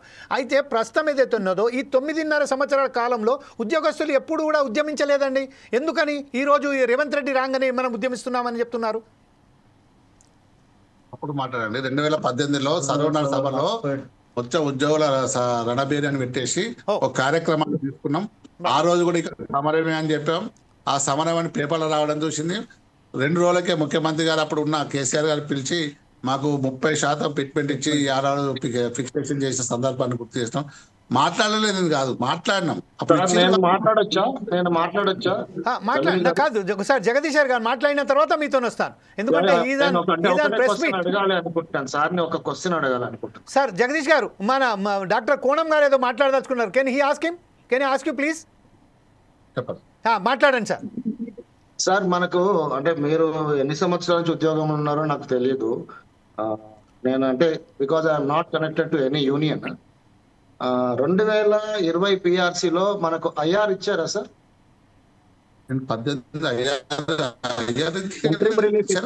ఎంట్రీమ్ రిలీఫ్ ఇచ్చారా? 2018 నుంచి 22 పిఆర్సీ అనౌన్స్ చేసిన వరకు మనకు ఐఆర్ వచ్చిందా సార్? ఐఆర్ ఇప్పుడు మొన్న ప్రభుత్వం ఐఆర్ ఇచ్చింది. ఫస్ట్ ఏదైనా పెండింగ్ ఎంక్వైరీ ఇచ్చారా ఇవ్వలేదని తెలుసు కదా అని మళ్ళీ ఇచ్చారని క్వశ్చన్ ఎందుకు? ఇవ్వలేదని తెలుసు కదా.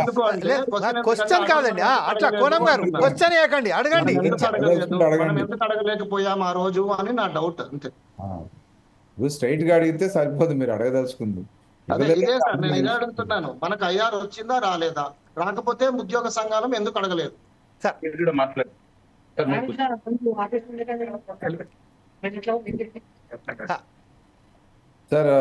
నేను మాట్లాడొచ్చా?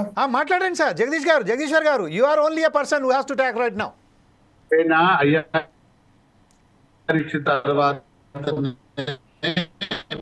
ట్రీట్మెంట్ ఇచ్చే సందర్భం ఉన్నది. మొన్న ప్రభుత్వం కూడా పోయినప్పుడు 5% ఐఆర్ ఇచ్చింది. వాస్తవానికి ఇచ్చింది కానీ తర్వాత ప్రభుత్వం ఆ ప్రభుత్వం ఈ ప్రభుత్వం రెండు ప్రభుత్వాలు ఇలా చేస్తున్నాయి. మా ఉద్యోగులు న్యాయమైన డిమాండ్లు అడుగుతున్నాం కానీ రాయితీలు అడుగుతలేము. నాకు కరెక్ట్ వినవస్తలేదు అక్కడ ఏం మాట్లాడుతారో మరి అది మేము చెప్తున్నాం. Okay right sir. Doctor Konam గారు ఏదైతే ఉన్నారో ఇంతకు ముందు గతంలో 2020లో ఐఆర్ ఇచ్చారా అని అడుగుతున్నారు. దానికి సంబంధించిన మన క్వశ్చన్ కాదు. మనం ఒక విషయం ఏంటంటే ప్రస్తుతం ఏదైతే ఉన్నదో కొంచెం డిస్టర్బెన్స్ ఉన్నది జగదీశ్వర్ గారు, అందుకోసమే I'm very sorry to ask you a question. Because if it is okay to you just come down with video, otherwise just go head with audio only sir. ఇచ్చేయండి ఫోన్ డైరెక్ట్.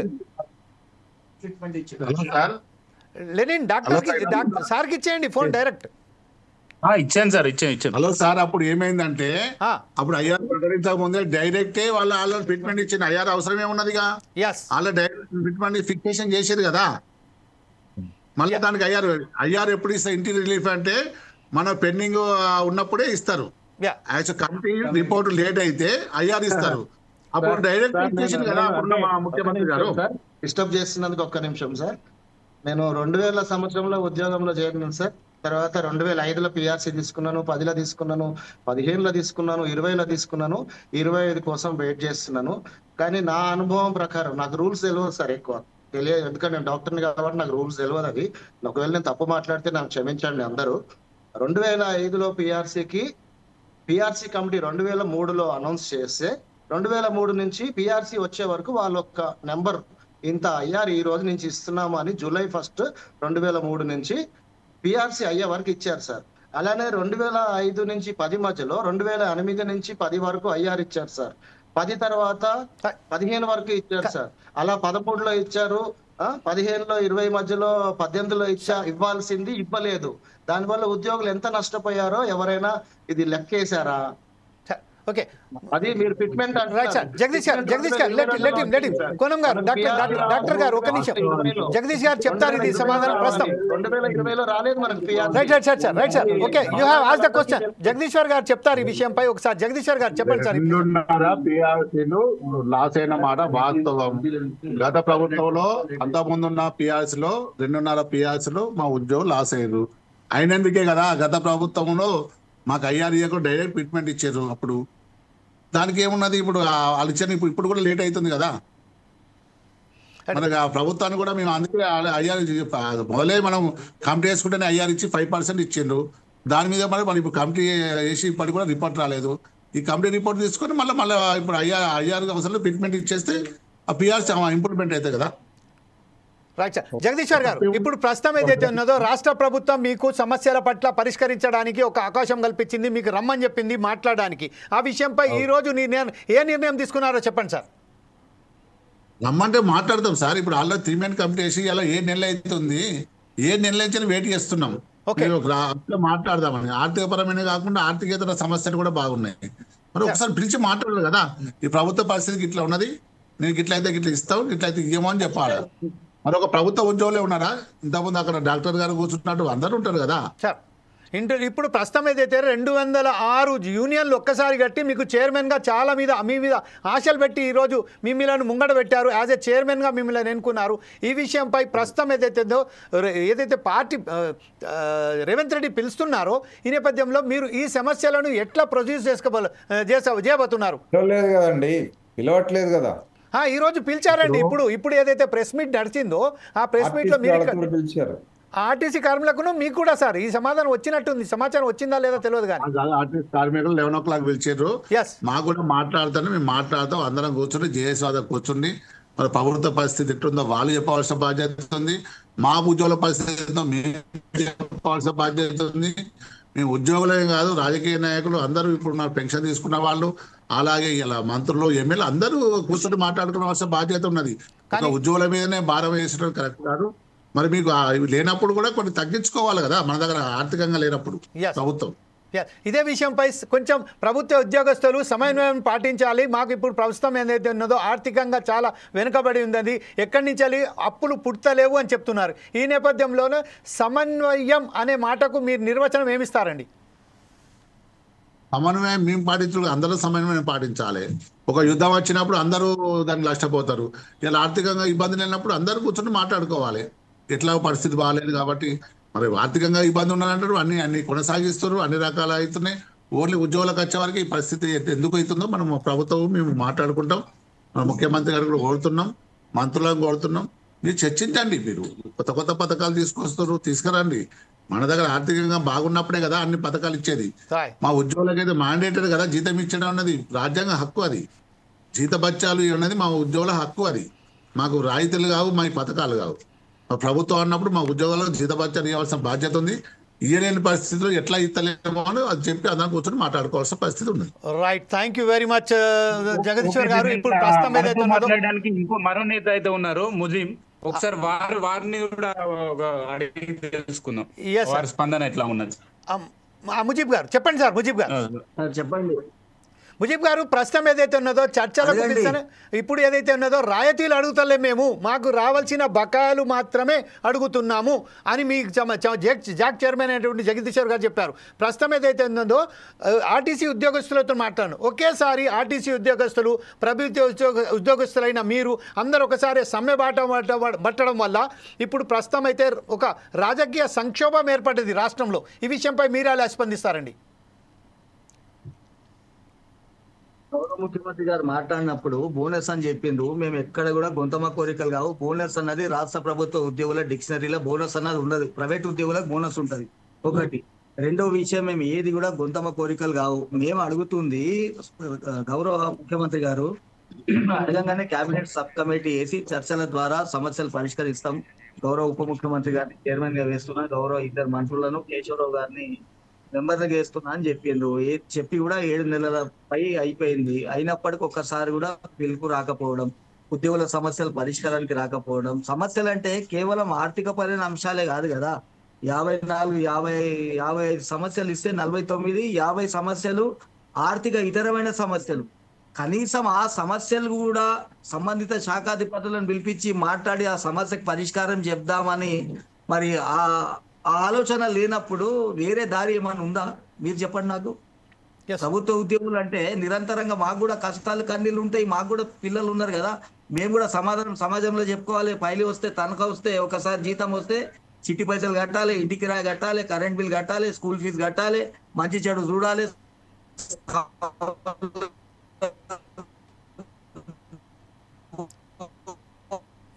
పెళ్లిళ్ళకి పోవాలి, బతుకు తెరువు నడవాలి. ఇవన్నీ ఎట్లకెళ్ళి అవుతాయి మరి?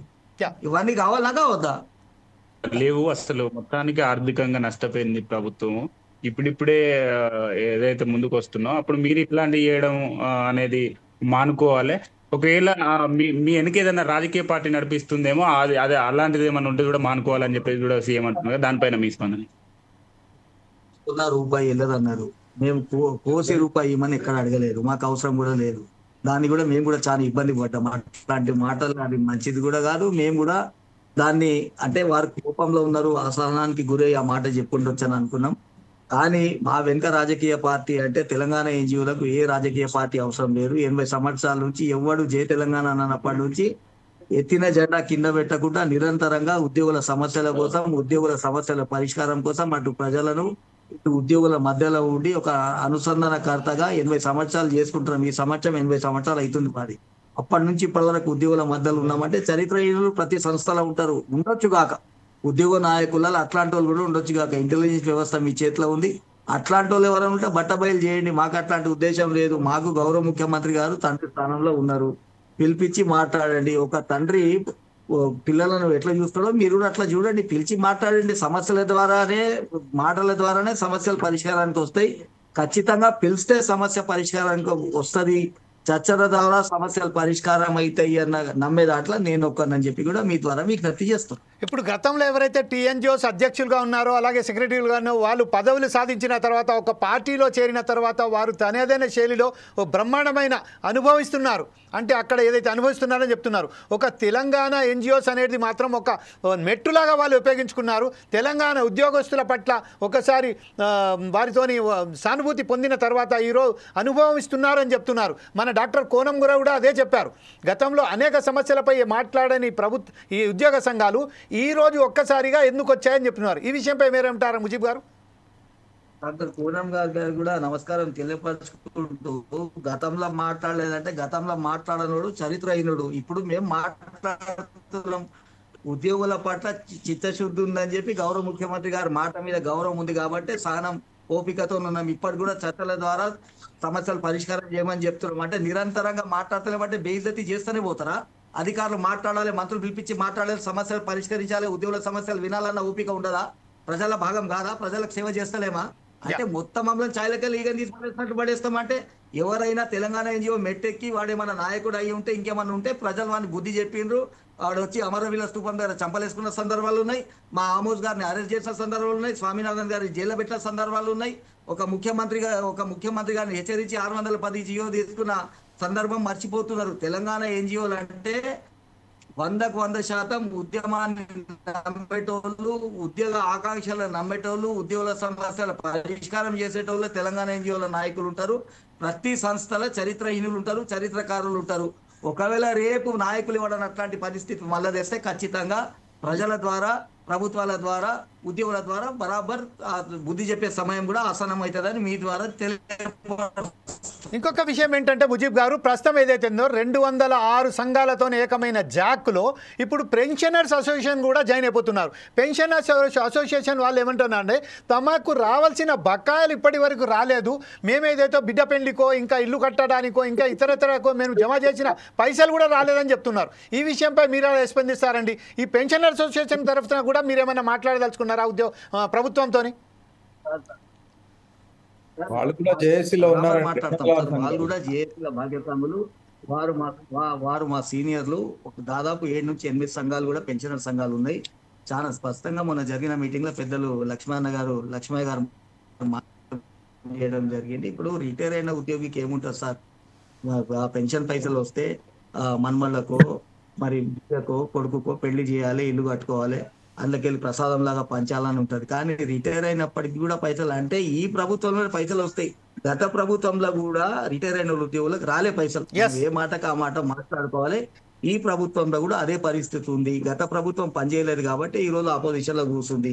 2% ఉన్న ఉద్యోగులమే కీలకం. ఈ రోజు 2% ఉన్నప్పటికీ కూడా విఘ్నతతోని ప్రజలకు సేవ చేయాలని నిరంతరంగా సంక్షేమ పథకాలు మోసుకుంటూ నిరంతరంగా రాష్ట్ర ప్రభుత్వం ఇచ్చిన ఆదేశాలను చాలీచాలని బతుకులతోని ఒక ఇంప్లిమెంట్ వస్తే 1/2 కిలో మిఠాయి తీసుకుపోయే బతుకులు మావి. అయినప్పటికీ కూడా అన్నిటికీ ఓపికతోని సహనంతో ఉన్న మధ్యవర్తుల మాట, దళారుల మాట వినొద్దు. కొంతమంది కావాలని బద్నాం చేసే ప్రయత్నం చేస్తున్నారు. గౌరవ ముఖ్యమంత్రి గారికి ఈ విషయం కూడా చెప్పినాం. మేము చర్చలకు సిద్ధంగా ఉన్నాం. పిలిపియండి, మాట్లాడండి. పైసలు లేవన్నది మాకు కూడా తెలుసు. వారు చెప్పిండ్రు నెల అయితే 500 కోట్ల రూపాయలు 5,000 కోట్ల రూపాయలు మితిగా పోతున్నాయి అన్నారు. మేము కూడా తెలుసుకున్నాం, అది కూడా వాస్తవమే. కానీ కూర్చొని మాట్లాడితే సమస్య పరిష్కారం కాదన్నది ప్రపంచ దేశాల్లో ఏడా జరగలే, అది జరగదు కూడా. మాట్లాడితే సమస్యకు పరిష్కారం బరాబర్ దొరుకుతుంది. నేనేమంటున్నా, సరే ఆర్థిక పరిణాంశాలు పైసలు లేవు బాగానే ఉంది. మరి 50 సమస్యలు ఏవైతే ఉన్నాయో చెప్పి 8 నెలలు అయింది. ప్రభుత్వం వచ్చి 14-15 నెలలు అయింది. ఆ 50 సమస్యలు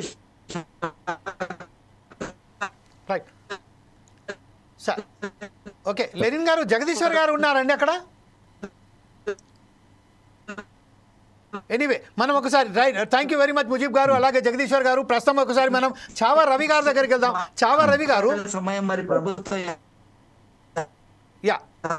అదే ఇందాక చావా రవి గారు పిలిపించి మాట్లాడి ఆ సమస్యలు పరిష్కరించి జగదీశ్వర్ గారు లోపల పోయినట్టు ఇప్పుడు okay Ravi okay Ravi Lenin okay leave just thanks చెప్పండి. మనం ఒకసారి చావా రవి గారి దగ్గరికి వెళ్దాం.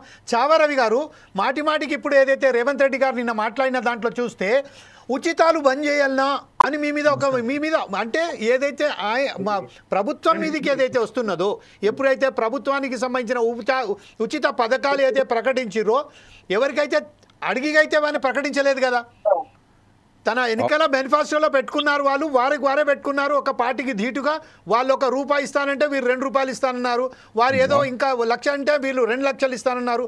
ఆ విషయంలో ఇప్పుడు ప్రస్తుతం మనం చూసినట్టయితే ఇదే ఉచితాలకు సంబంధించి మీరు ఒకవేళ కనుక మొండి వైఖరిగా ఇలా వివరించి ఖచ్చితంగా మేము సమ్మెకు వెళ్తాము అని చెప్తే ఉచితాలు బంద్ చేయాలనా అని రేవంత్ రెడ్డి గారు చెప్పడం జరిగింది. ఈ విషయంపై కంక్లూజన్గా మీరేమంటారండి?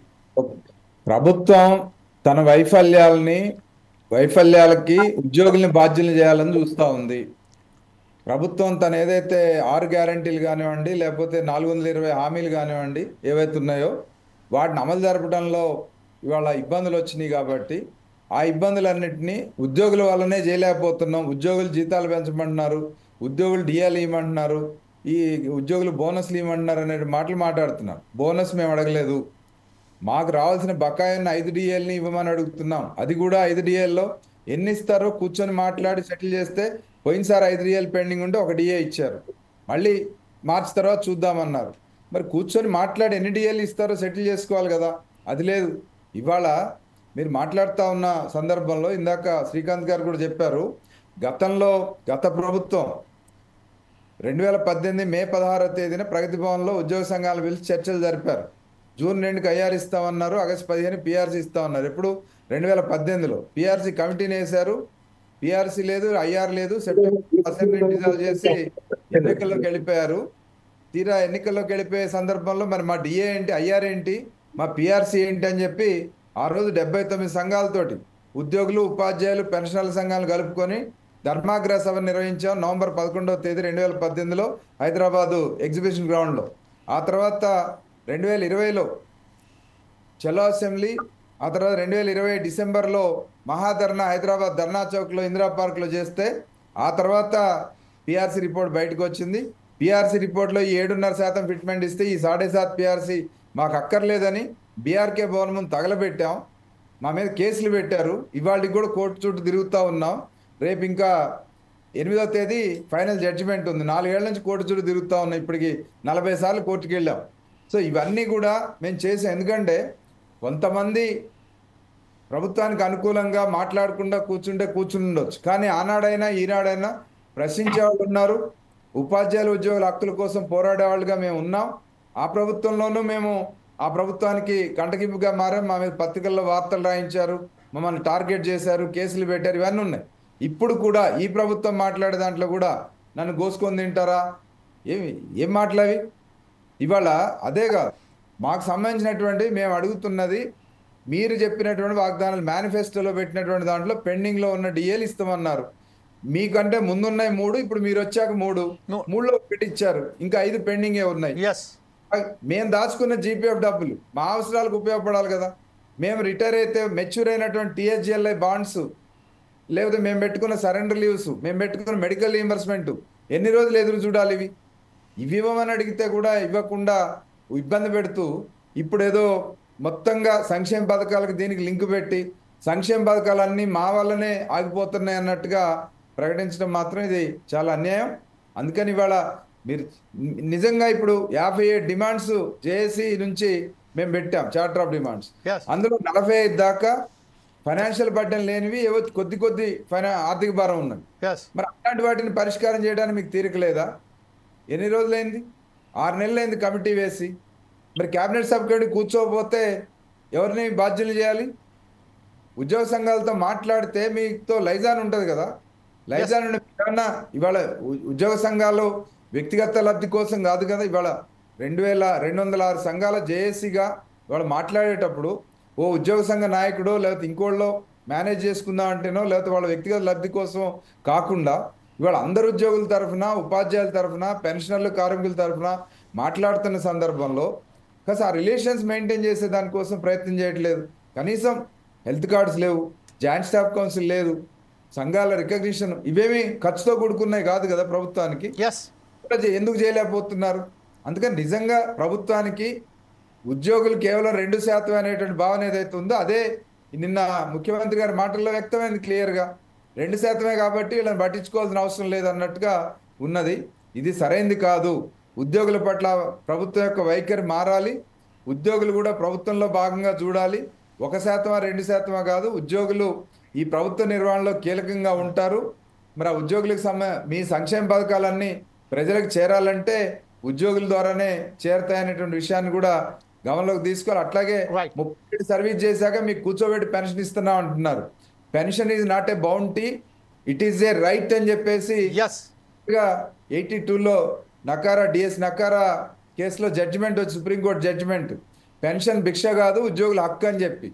మరి వాళ్ళు అటువంటిది మళ్ళీ ఆ రకమైనటువంటి మాటలు మాట్లాడితే అది ఆ స్థాయికి తగినట్టుగా లేదు.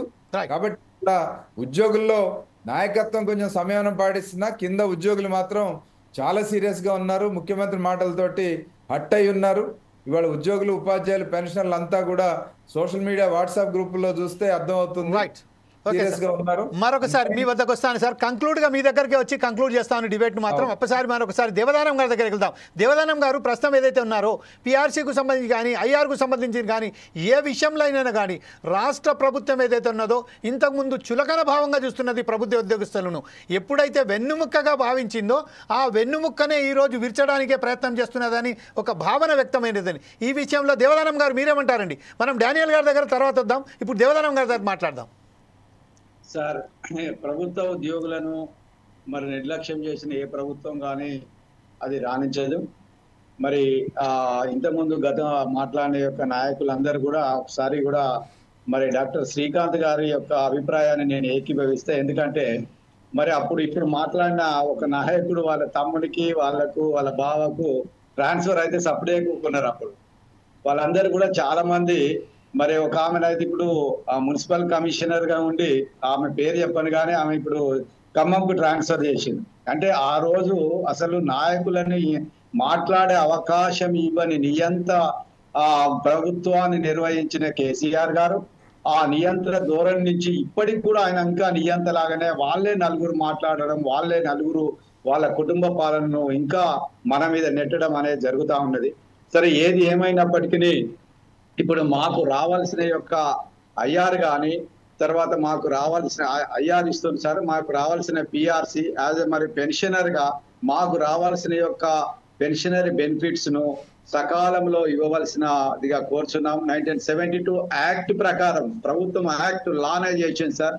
30 రోజుల లోపల మా పెన్షనరీ బెనిఫిట్స్ ఇవ్వాలని మరి సెక్షన్ 7(3) లోపల సూచించారు. దాన్ని కూడా మీరు దయచేసి రెఫర్ చేయండి.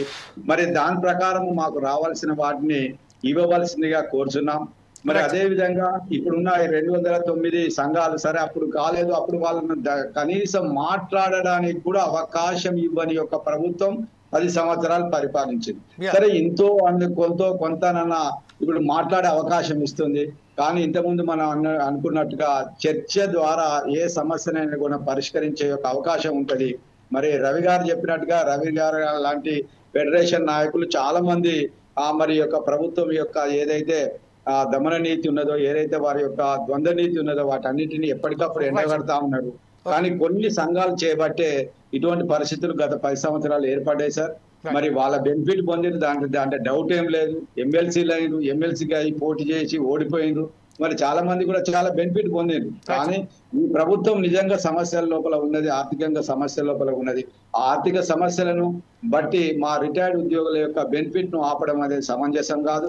కాబట్టి దయచేసి వాటిని మరి చర్చల ద్వారా ప్రయారిటీ బేసిస్ గా మీరే చెప్పిండ్రు 500 కోట్లు ఇస్తామంటే 500 కోట్లు ఇచ్చి వారి యొక్క ప్రయారిటీ బేసిస్ గా మరి మా యొక్క బెనిఫిట్స్ ను పెన్షనర్ బెనిఫిట్స్ అన్నిటి కూడా ఇస్తారని మేము తమరి ద్వారా మరి ప్రభుత్వానికి కోరుతున్నాం సార్. Right sir. డానియల్ గారు ప్రస్తుతం ఏదైతే ఉన్నదో మనం అనుకున్నట్టుగా అంటే సంఘాలలో స్వార్థపరులు ఉంటారు. దానికి నిరూపణే గత ప్రభుత్వంలో ఉన్న సంఘాలలో ప్రతినిధులు వారికి ప్రజలు ఏ రకంగా బుద్ధి చెప్పారో కూడా ప్రజలు అందరూ చూశారు. ఇప్పుడు ప్రస్తుతం ఉన్న సంఘాలలో 206 సంఘాలు ఏకమై ఒక జాగ్గా ఏర్పడి తమ సమస్యల పట్ల, పెన్షనర్ల సమస్యల పట్ల ప్రభుత్వాన్ని కోరినప్పటికీ ప్రభుత్వం మాత్రం ఒకసారి సమన్వయ సమన్వయం పాటించండి, ఆర్థిక లోపంలో ఉన్నాము, ఆర్థిక సంక్షోభంలో ఉన్నాము, కొంచెం సమన్వయం పాటించండి అని చెప్తున్నారు. ఈ నేపథ్యంలో మీ లాస్ట్ వర్డ్స్ ఏంటండి? మీ అన్మ్యూట్ చేయండి సార్ మీ ఫోన్ను. జాయింట్ యాక్షన్ కమిటీ ఏర్పడిన ప్రతిసారి యా ఆ ఫెడరేషన్ల నుండి లేదా నిక్కచ్చిగా వ్యవహరించేటువంటి నాయకత్వము ప్రెసిడెంట్గా, సెక్రటరీ జనరల్గా ఉన్నప్పుడు మాత్రమే జాయింట్ యాక్షన్ కమిటీ సక్సెస్ కావడం అనేటువంటి జరుగుతూ ఉంటుంది. మా సంఘం పెద్దది, మేము టీఎన్జిఓస్ యూనియన్, మేము టీజీఓ యూనియన్, మేమే ఉంటాం అనుకునేటువంటి సందర్భాలలో ప్రభుత్వానికి, రెవెన్యూ డిపార్ట్మెంట్కు చాలా దగ్గర సంబంధాలు ఉంటాయి కాబట్టి వీరు పెద్ద ఎత్తున ఆ పోరాటం చేసేటువంటి శక్తి చాలా తక్కువగా ఉంటుంది. అది ఇంతకుముందు గతంలో చూసాం. మేము 40 ఏళ్ళు సర్వీస్లో ఉన్నప్పుడు, ఇప్పుడు కూడా అదే జరుగుతున్నది, జరగబోతున్నది. ఇప్పుడు జరిగేది కూడా ఏముండదు. మారం జగదీశ్వర్ గారు ఉండొచ్చు, ముజీబ్ గారు ఉండొచ్చు, ఎవరైనా ఉండొచ్చు. కానీ ఫెడరేషన్ల నుండి వచ్చినటువంటి నిక్కచ్చి నాయకత్వం ఉన్నప్పుడు మాత్రమే సాధ్యమవుతుంది. ఇంతకుముందు రవి గారు చెప్పారు, మేము 87 ఆ ప్రాంతంలో, ఇంతకుముందు డాక్టర్ గారు చెప్పారు, తన ఉద్యోగాలకు రాకముందు ఎన్టీ రామారావు గవర్నమెంట్ ఉన్నప్పుడు 370 జీవోకు వ్యతిరేకంగా లక్షల మంది నడిబొడ్డున, హైదరాబాద్ నడిబొడ్డున ఎన్టీ రామారావుకు వ్యతిరేకంగా చేసినటువంటి ర్యాలీ దేశంలో అప్పుడు అది చాలా పెద్ద గొప్పది. ఆ రకంగా ప్రభుత్వాలను మెడలు వంచినటువంటి చరిత్ర ఉమ్మడి ఆంధ్రప్రదేశ్ కావచ్చు, తెలంగాణ రాష్ట్రంలో ఉండేటువంటి ఉద్యోగ ఉపాధ్యాయ జేసీకి ఉన్నది. కానీ అట్లాంటి పరిస్థితి ఇప్పుడు లేదు. కారణం ఏంటంటే టీఆర్ఎస్ ఉన్నదంతా దోసుకొని పోయింది. లక్షల కోట్ల రూపాయలు వాళ్ళ వంశ పరంపర వాళ్ళు సంపాదించుకొని వెళ్ళిపోయారు. నిజంగానే ఒక ఎంటీ బాక్స్ రేవంత్ రెడ్డికి ఇచ్చిపోయారు. కానీ రేవంత్ రెడ్డి అనుభవ శూన్యం చేత, అంటే అనుభవ రాహిత్యం చేత ఏం చేయాలో అర్థం కాకుండా ఆ హైడ్రాని పెట్టి అట్లా రియల్ ఎస్టేట్ను డమాలు చేసుకున్నాడు. అట్లాగే సన్నబియ్యం అని చెప్పి ఆల్రెడీ ఇప్పటికే చాలా ఉచితాలు పెట్టినటువంటి కేసీఆర్ ప్రభుత్వానికి తోడుగా ఇంకా 2-3 ఎక్కువ పెట్టి ఉచితాలు ఇచ్చుకుంటూ తెలంగాణలో ఉండేటువంటి యువతను, తర్వాత కార్మికులను, కర్షకులను తాగుబోతులను చేస్తూ ఇంటి దగ్గర పండుకునేటువంటి విధానంగా వ్యవహరిస్తా ఉన్నాడు. రేవంత్ రెడ్డి గారు తక్షణమే స్పందించి ఒక మంచి కమిటీ వేసి వెంటనే ఉద్యోగ సంఘాల నాయకులను పిలిచి భవిష్యత్తులో నేను ఇవి చేయడానికి సిద్ధంగా ఉన్నాను అని చెప్పి అటువైపు ఆర్టీసీ నాయకత్వాన్ని, ఇటు జాయింట్ యాక్షన్ కమిటీ నాయకత్వాన్ని పిలిచి అందరి మన్నలు పొందే విధంగా డిస్కషన్స్ ఉంటే బాగుంటుంది అనేటువంటిది నా ఉద్దేశం. రైట్ సార్, ఇదే విషయంపై ఒకసారి పెన్షనర్స్ అసోసియేషన్ ప్రెసిడెంట్ అయినటువంటి జీవన్ రాజ్ గారి దగ్గరికి వెళ్దాం. జీవన్ రాజ్ గారు, ప్రస్తుతం ఏదైతే ఉన్నారో డానియల్ గారు, దేవదానం గారు, రాజు గారు, సంబంధించిన శ్రీకాంత్ గారు ప్రతి విషయంలోనూ చెప్పారు సమన్వయం పాటించి రేవంత్ రెడ్డి కనుక అందరినీ జాక్ను, ఆర్టీసీ కార్మికులను అందరినీ పిలిచి మాట్లాడితే మాత్రం ఈ సమస్యకు పరిష్కార మార్గం ఉంటుంది అని చెప్పారు. ఆర్థికంగా ఉన్నది పరిస్థితి, మన పరిస్థితి అందరికీ తెలిసిన విషయమే. ఈ విషయంలో యాజ్ ఎ పెన్షనర్స్గా మీరు అనుభవిస్తున్న ఏదైతే బాధలు ఉన్నారో ప్రతి ఒక్కరికి తెలుసు. ఈరోజు పెన్షనర్స్ తన దాచుకున్న డబ్బును కూడా రాబట్టడానికి ఇంత ఆవేదన చెందుతున్నారు, ఇంత బాధపడుతున్నారని ప్రతి ఒక్కరికి తెలిసిన విషయమే. ఈరోజు సమన్వయం పాటించాలనేది రేవంత్ రెడ్డి చెప్తున్నారు. ఈ విషయంపై మీరు ఎలా స్పందిస్తారండి? సార్, ముందుగా రేవంత్ రెడ్డి గారు హిపోక్రసీ లేకుండా ఉద్యోగులు, పెన్షనర్లు, ప్రభుత్వ రంగ సంస్థల కార్మికుల కోరికలు కానీ, వాళ్ళ యొక్క డిమాండ్ల మీద, వాళ్ళ యొక్క సమస్యల మీద ఎలా అయితే స్పందించి చెప్పారో, అదే హిపోక్రసీ లేకుండా ఇతరమైనటువంటి ఏవైతే తను ఇచ్చినటువంటి హామీలు కానీ, తను చేయాలనుకున్నటువంటి పనుల మీద కూడా మరి ఇలా చాలా ఉచిత పథకాలు రకరకాలైనటువంటివి పెట్టడం మీద కానీ చెప్పగలుగుతారా? ఇదే పద్ధతిని వారి పట్ల కూడా అనుసరించగలుగుతారా అన్నది చాలా పెద్ద ప్రశ్న. కేవలము ప్రభుత్వ ఉద్యోగులు మరియు ప్రజల మధ్య ఒక అగాధాన్ని సృష్టించే విధంగా వ్యాఖ్యలు చేసి సమస్యను పక్కదారి పట్టించేటువంటి ప్రయత్నం అనేది చాలా స్పష్టంగా కనబడుతుంది రేవంత్ రెడ్డి గారి వ్యాఖ్యల వల్ల. కాబట్టి ప్రజలలో ఉద్యోగులు కానీ, పెన్షనర్లు కానీ, ప్రభుత్వ రంగ సంస్థల కార్మికులు కానీ భాగస్వాములు కారా? వారు ప్రజలు కారా? వారి సమస్యలు ప్రజా సమస్యలు కావా అని ముఖ్యమంత్రి గారిని సందర్భంగా సూటిగా ప్రశ్నిస్తా ఉన్నాం. మరి అటువంటి సమస్యలను తాను ముందుగా పదవి స్వీకారానికంటే ముందు తాను గుర్తించలేదా? మరి ఖజానా ఖాళీ గురించి తనకు తెలియదా? తాను ఏ విధంగా ఆ సమస్యలను ఎదుర్కోబోతున్నాడు అనేటువంటి విషయాలను తాను ముందుగా ప్రస్తావిస్తే బాగుండేది. ఒక రకంగా తనకు తాను సెల్ఫ్ గోల్ చేసుకున్నారు ముఖ్యమంత్రి గారు, నాకు ఈ ప్రభుత్వం నడపడం చేత కాదు అనేది. అయితే ఈ సందర్భంగా ఒక్కటండి, ఏంటంటే కొత్త కోరికలు, కొత్త ఆర్థికమైనటువంటి వనరుల కోసం కాకుండా ఆల్రెడీ ఉద్యోగులు దాచుకున్నటువంటి జనరల్ ప్రావిడెంట్ ఫండ్ కానీ ఇంకా ఇతరమైనటువంటి మరి ఎర్నల్ లీవ్ ఎన్కాష్మెంట్ లాంటివి, ఇటువంటివి కూడా ఈరోజు రిటైర్ అయిన తర్వాత ఏడాదిల కాలం గడిచినా కానీ ఇవ్వలేకపోవడానికి మరి దీనికి ముఖ్యమంత్రి గారు ఏం సమాధానం చెప్తారు? అదేవిధంగా ఒక 35-40 ఏళ్ళు ఉద్యోగం చేసి 16 లక్షలు మ్యాక్సిమం గ్రాట్యుటీ పొందేటువంటి ఒక సదరు ఉద్యోగి ఈ రోజున గ్రాట్యుటీ కొరకు కోర్టుల మెట్లెక్కాల్సి రావడము, చిన్న చిన్న బిల్లులు మంజూరీ కొరకు కోర్టులకు రావడము, ఇది ఎంతవరకు న్యాయము? దీన్ని ప్రభుత్వం అసలు ఏమాత్రం కూడా పట్టించుకోవడం లేదు అన్నటువంటి బాధతోటి గతంలో ఉద్యోగ ఉపాధ్యాయ కార్మిక పెన్షనర్ల సంఘాలు అనేక ఉద్యమాలు చేసినాయి. అప్పుడు తను కూడా ఒక పార్టీలో ఉండి మద్దతు ఇచ్చినటువంటి పరిస్థితి.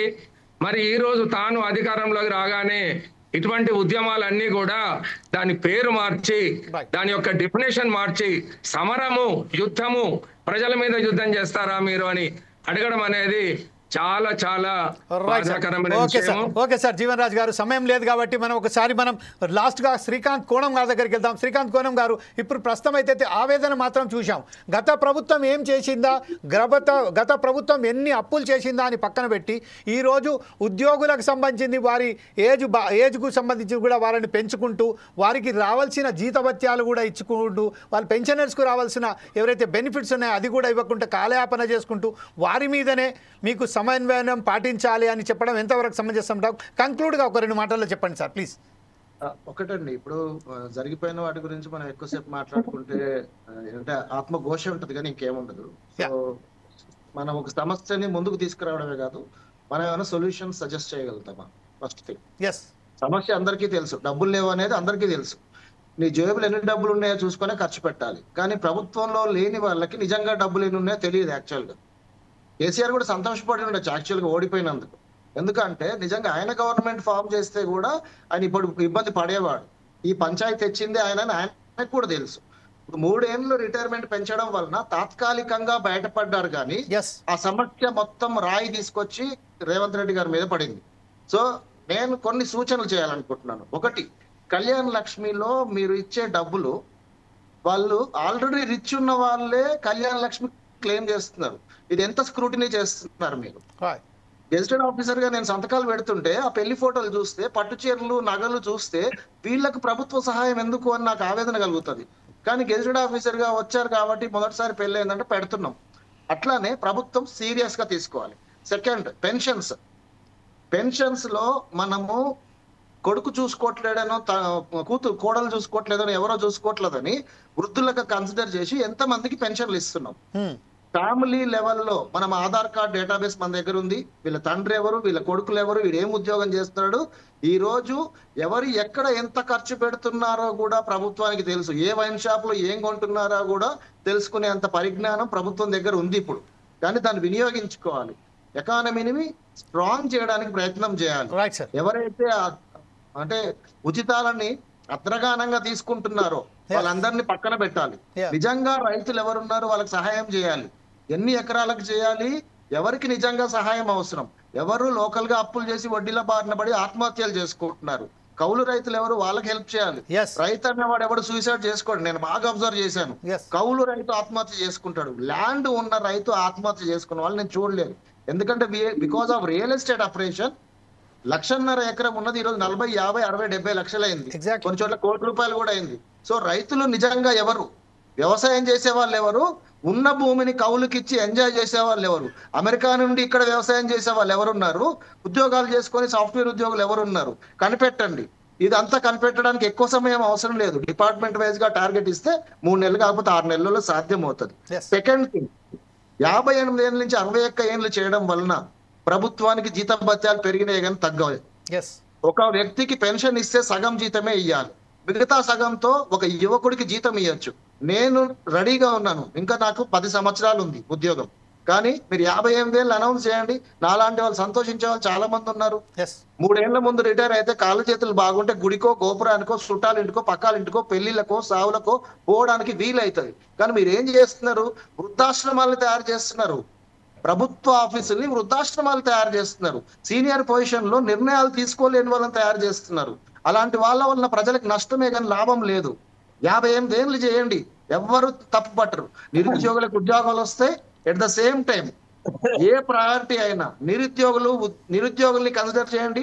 రిటైర్ అయిన వాళ్ళకి ఫుల్ పెన్షన్ ఇవ్వండి. నాకు ఇంకా 9 ఏళ్ళు జీతం వస్తుంది, నాకేం ప్రాబ్లం లేదు. కానీ రిటైర్ అయిన వ్యక్తికి ఎన్నో బాధ్యతలు ఉంటాయి, ఆయనకి ఇవ్వండి. ఆయన కొడుకులకు ఇచ్చుకుంటాడా ఏం చేసుకుంటా ఆయన ఇష్టం. లేదు మీ దగ్గర డబ్బులు లేవా, 3 ఏళ్లలో బ్యాంక్ వడ్డీ కట్టిస్తాను, ఏదో ఒక హామీ ఇవ్వండి. రిటైర్ చేయండి, వాళ్ళని ఇంటికి పోనీయండి, వాళ్ళని ప్రశాంతంగా బతకనియండి. మీరు రివ్యూ రిపోర్ట్లతోని చాలా మంది హార్ట్ అటాక్లతో చచ్చిపోతున్నారు, చివరిదాకా ఉద్యోగం కూడా చేయట్లేదు. 61 ఏళ్ళు రిటైర్ అయ్యేటోళ్ళు చాలా తక్కువ మందే ఉంటున్నారు. కరోనా ఎఫెక్ట్ అనుకోండి, వేరు కారణాలు అనుకోండి, 40 ఏళ్ళు 50 ఏళ్ళు గుండెపోటుతో పోయేటోళ్ళు చాలా మందే ఉన్నారు. ఈ రివ్యూ సిస్టమ్ అంతా ఇప్పుడు నేను కంప్యూటర్లే లేని రోజు నుంచి ప్రతిదానికి యాప్స్ వెబ్సైట్లు వచ్చిన రోజు వరకు కూడా పనిచేస్తున్నాను. ఎంప్లాయీస్ పైన ఎంత ఒత్తిడి ఉందో పనిచేసే వాళ్ళకి తెలుసు, రిటైర్ అయిన వాళ్ళకి వాళ్ళ బెనిఫిట్స్ గురించే తెలుసు. కానీ ఉద్యోగులు కూడా చాలా సఫర్ అవుతున్నారు. ఇంకొక సమస్య అండి, ఉద్యోగ సంఘాలకి ఇచ్చే ప్రిఫరెన్స్లు తీసేయాలి. ఉద్యోగ సంఘ నాయకులకి ట్రాన్స్ఫర్స్ లో పోస్టింగ్స్ లో ఇవన్నీ తీసేయాలి. ఉద్యోగ సంఘ నాయకుడు త్యాగం చేసి ముందుకు రావాలి, అంతేగాని అది వాళ్ళ హక్కు కాదు. సామాన్య ఉద్యోగులకు న్యాయం చేయాలి అంటే ఇలాంటి వాటిలలో వాళ్ళకి ప్రిఫరెన్స్ తీసేయాలి. ప్రతి ఉద్యోగి సమానమే. ఇప్పుడు మీరు ఎక్కడో ఉండి స్టూడియోలో ఉండి జూమ్ మీటింగ్ కండక్ట్ చేస్తే నేను పార్టిసిపేట్ చేస్తున్నాను, నేను ఎక్కడో ఉండి ఇందులో జాయిన్ అయ్యాను, ఇది లైవ్ ప్రోగ్రామ్. అలాంటిది ఉద్యోగుల సమస్య మీద మీటింగ్లు పెట్టుకోవడానికి అందరూ హైదరాబాద్ ఆఫీస్కే రావాలన్నా, నువ్వు ఎక్కడ పని చేసినా చేయొచ్చు కదా, అందరికీ హైదరాబాద్ లోనే పోస్టింగ్ కావాలన్నా, నీకోసం సామాన్య ఉద్యోగి ఆదిలాబాద్ లోనే 100 సంవత్సరాలు బతకాలా? ఇవన్నీ తప్పు కదా. ప్రతి ఉద్యోగికి హక్కు ఉంది, మంచి ప్లేస్లలో పనిచేయడానికి హక్కు ఉంది, సమస్యలు అన్ని అందరికీ హక్కు ఉంది. నాకు జీతం పెరిగితే సంతోషమే, కానీ సమస్య ఏంటి, డబ్బులు ఎక్కడి నుంచి పుడతాయి? సమయం అయిపోయింది కాబట్టి మరొకసారి మనం వద్దాం సార్. ఇప్పుడు ప్రస్తుతం ఏదైతే చాలా సమయం చాలా తక్కువ అయిపోయింది, ఒకసారి కంక్లూడ్ గా మనం మన చావా రవి గారి దగ్గరికి వెళ్దాం. చావా రవి గారు, ప్రస్తుతం ఏదైతే ఉద్యోగ సమస్యల పట్ల ఏదైతే మీరు ఉద్యమించడానికి, అలాగే తమ సమస్యల పట్ల సమ్మెలో పోవడానికి ఏదైతే మాట్లాడుతున్నారో, చర్చలకు రావాలని ప్రభుత్వాన్ని కోరుతున్నారు, ఆ నేపథ్యంలోనే చర్చలకు సంబంధించిన ఇంకా విషయం పక్కన పెట్టి ఇప్పుడు ప్రభుత్వంలో ఎవరైతే చీఫ్ మినిస్టర్కు వేరే మంత్రులు ఉన్నారో వాళ్ళకి ఒక సమన్వయ లోపం అనేది చాలా కొట్టెచ్చినట్టు కనబడుతుంది. ఈ విషయంలో ప్రస్తుతం మీరు ఏదైతే తీసుకువెళ్ళి తమ సమస్యలను ప్రభుత్వం ముంగట పెట్టారో దీన్ని సమన్వయంగా పాటిస్తారని మరి భావిస్తున్నారా? ఈ సమస్యకు పరిష్కారం లభిస్తుందని మీరు భావిస్తున్నారా? తప్పనిసరిగా ఇప్పుడేమి సమ్మెకి అప్పుడే సమయం వచ్చిందని మేమే అనుకోవటం లేదు.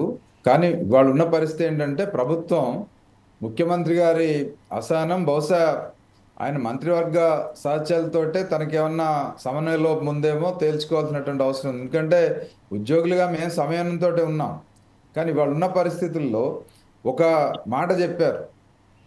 అక్టోబర్ 24 ఇందాక కూడా నేను చెప్పాను, అక్టోబర్ 24న ఉద్యోగ సంఘాలతో సమావేశం జరిగినప్పుడు ఆయన చెప్పినటువంటి మాట, మేము కేబినెట్ సబ్ కమిటీని ఏర్పాటు చేస్తున్నాము, వాళ్ళతో డిపార్ట్మెంట్ వారీగా చర్చించి అక్రాస్ ద టేబుల్ సమస్యలు పరిష్కారం చేస్తారు, ఫైనాన్షియల్ బర్డెన్ లేనివి అని చెప్పారు. మరి ఇవాళ ఆ తర్వాత 4 రోజులకు జీవో ఇచ్చారు. జీవో ఇచ్చిన తర్వాత 6 నెలలు అవుతుంది, ఇప్పటి వరకు కమిటీ కూర్చోలేదు, ఉద్యోగ సంఘాల గురించి మాట్లాడలేదు. మరి అంటే ముఖ్యమంత్రి మాట నీటి మీద రాతలాగా అయిపోతే ఎట్లా? ముఖ్యమంత్రి మాట్లాడారు, జీవో ఇచ్చారంటే ఆ జీవోని అమలు జరపాల్సినటువంటి బాధ్యత కమిటీకి ఉంటుంది కదా. మరి ఆ కమిటీ వైఫల్యమా, లేకపోతే నిజంగానే అది ఇంటెన్షనల్గానే వాళ్ళు కూర్చోవద్దు, ఉద్యోగులతో కూర్చోవద్దు అనుకున్నారా అని తేలాల్సినట్టు. అందుకని వాళ్ళ ఉద్యోగ ఉపాధ్యాయ సంఘ పెన్షనర్ల సంఘాలు అన్నీ కూడా ఒకప్పుడు చరిత్ర కలిగినటువంటి సంఘాలు, పోరాటాలు చేసినాయి, త్యాగాలు చేసినాయి. గత ప్రభుత్వ కాలంలో కూడా ఆ రకంగా మేమేమి ఆ విలువలను వదిలిపెట్టలేదు, ఆ రకమైనటువంటి పోరాటాల్లో ఉన్నాం. ఇప్పుడు అన్ని సంఘాలు కలిసి ఉన్నా రేపు ఎవరు నిలబడతారు ఎవరు నిలబడరు కాదు, ఉద్యోగ ఉపాధ్యాయుల ప్రయోజనాలు కాపాడటానికి మేము ఎప్పుడు ముందే ఉంటాం. అరగా ప్రభుత్వం చేసే మంచి పనులకి ప్రభుత్వాన్ని ఉచితాలన్నీ బంద్ చేయమని కూడా మేము అడగట్లేదు. సంక్షేమం పట్ల ప్రజా సంక్షేమం పట్ల మాకు కన్సర్న్ ఉంది. Right sir. మేము ఒక సామాజిక స్ప్రో కూడా ఉంది, సోషల్ అవేర్నెస్ ఉంది. అందుకని ప్రభుత్వం చేసే వాటిని సపోర్ట్ చేస్తూనే ఉద్యోగులు ఉపాధ్యాయులు కూడా ప్రజల్లో భాగంగా చూడండి. వాళ్ళకి అదనంగా ఇచ్చేవి కాదు. సమయం అయిపోయింది కాబట్టి మరొకసారి మేము కూడా ఈ చర్చ నిర్వహించడానికి ప్రయత్నం చేద్దాం. అప్పటిదాకా ఏదైతే ఈ రోజు చర్చనిచ్చారో రేవంత్ రెడ్డి ఏదైతే మాట్లాడారో దానికి సంబంధించిన సమన్వయం బోత్ సైడ్, ఇటు చర్చల ద్వారా ప్రభుత్వానికి అలాగే ఉద్యోగ సంఘాలకు కూడా సమన్వయంతో పాటించి ఒక సమస్యను పరిష్కార విధంగా వెళ్ళాలని ఫోర్స్ ఐస్ టీవీ కోరుతూ ఈరోజు పార్టిసిపేట్ చేసినందుకు మారం జగదీశ్వర్ గారికి, చావ రవి గారికి, డాక్టర్ శ్రీకాంత్ కోనం గారికి, బద్దం డానియల్ గారికి, సివి జీవన్ రాజు గారికి, అలాగే జక్కుల దేవదానం గారికి, ముజీబ్ హాష్మి గారికి ప్రతి ఒక్కరికి ధన్యవాదాలు చెప్తూ మా లెనిన్ని కూడా ఒక ప్రత్యేక ధన్యవాదాలు చెప్తూ రేపు మరొకసారి మీ ముందుకు వస్తాం. అప్పటిదాకా చూస్తూనే ఉండండి ఫోర్ సైడ్స్ టీవీ.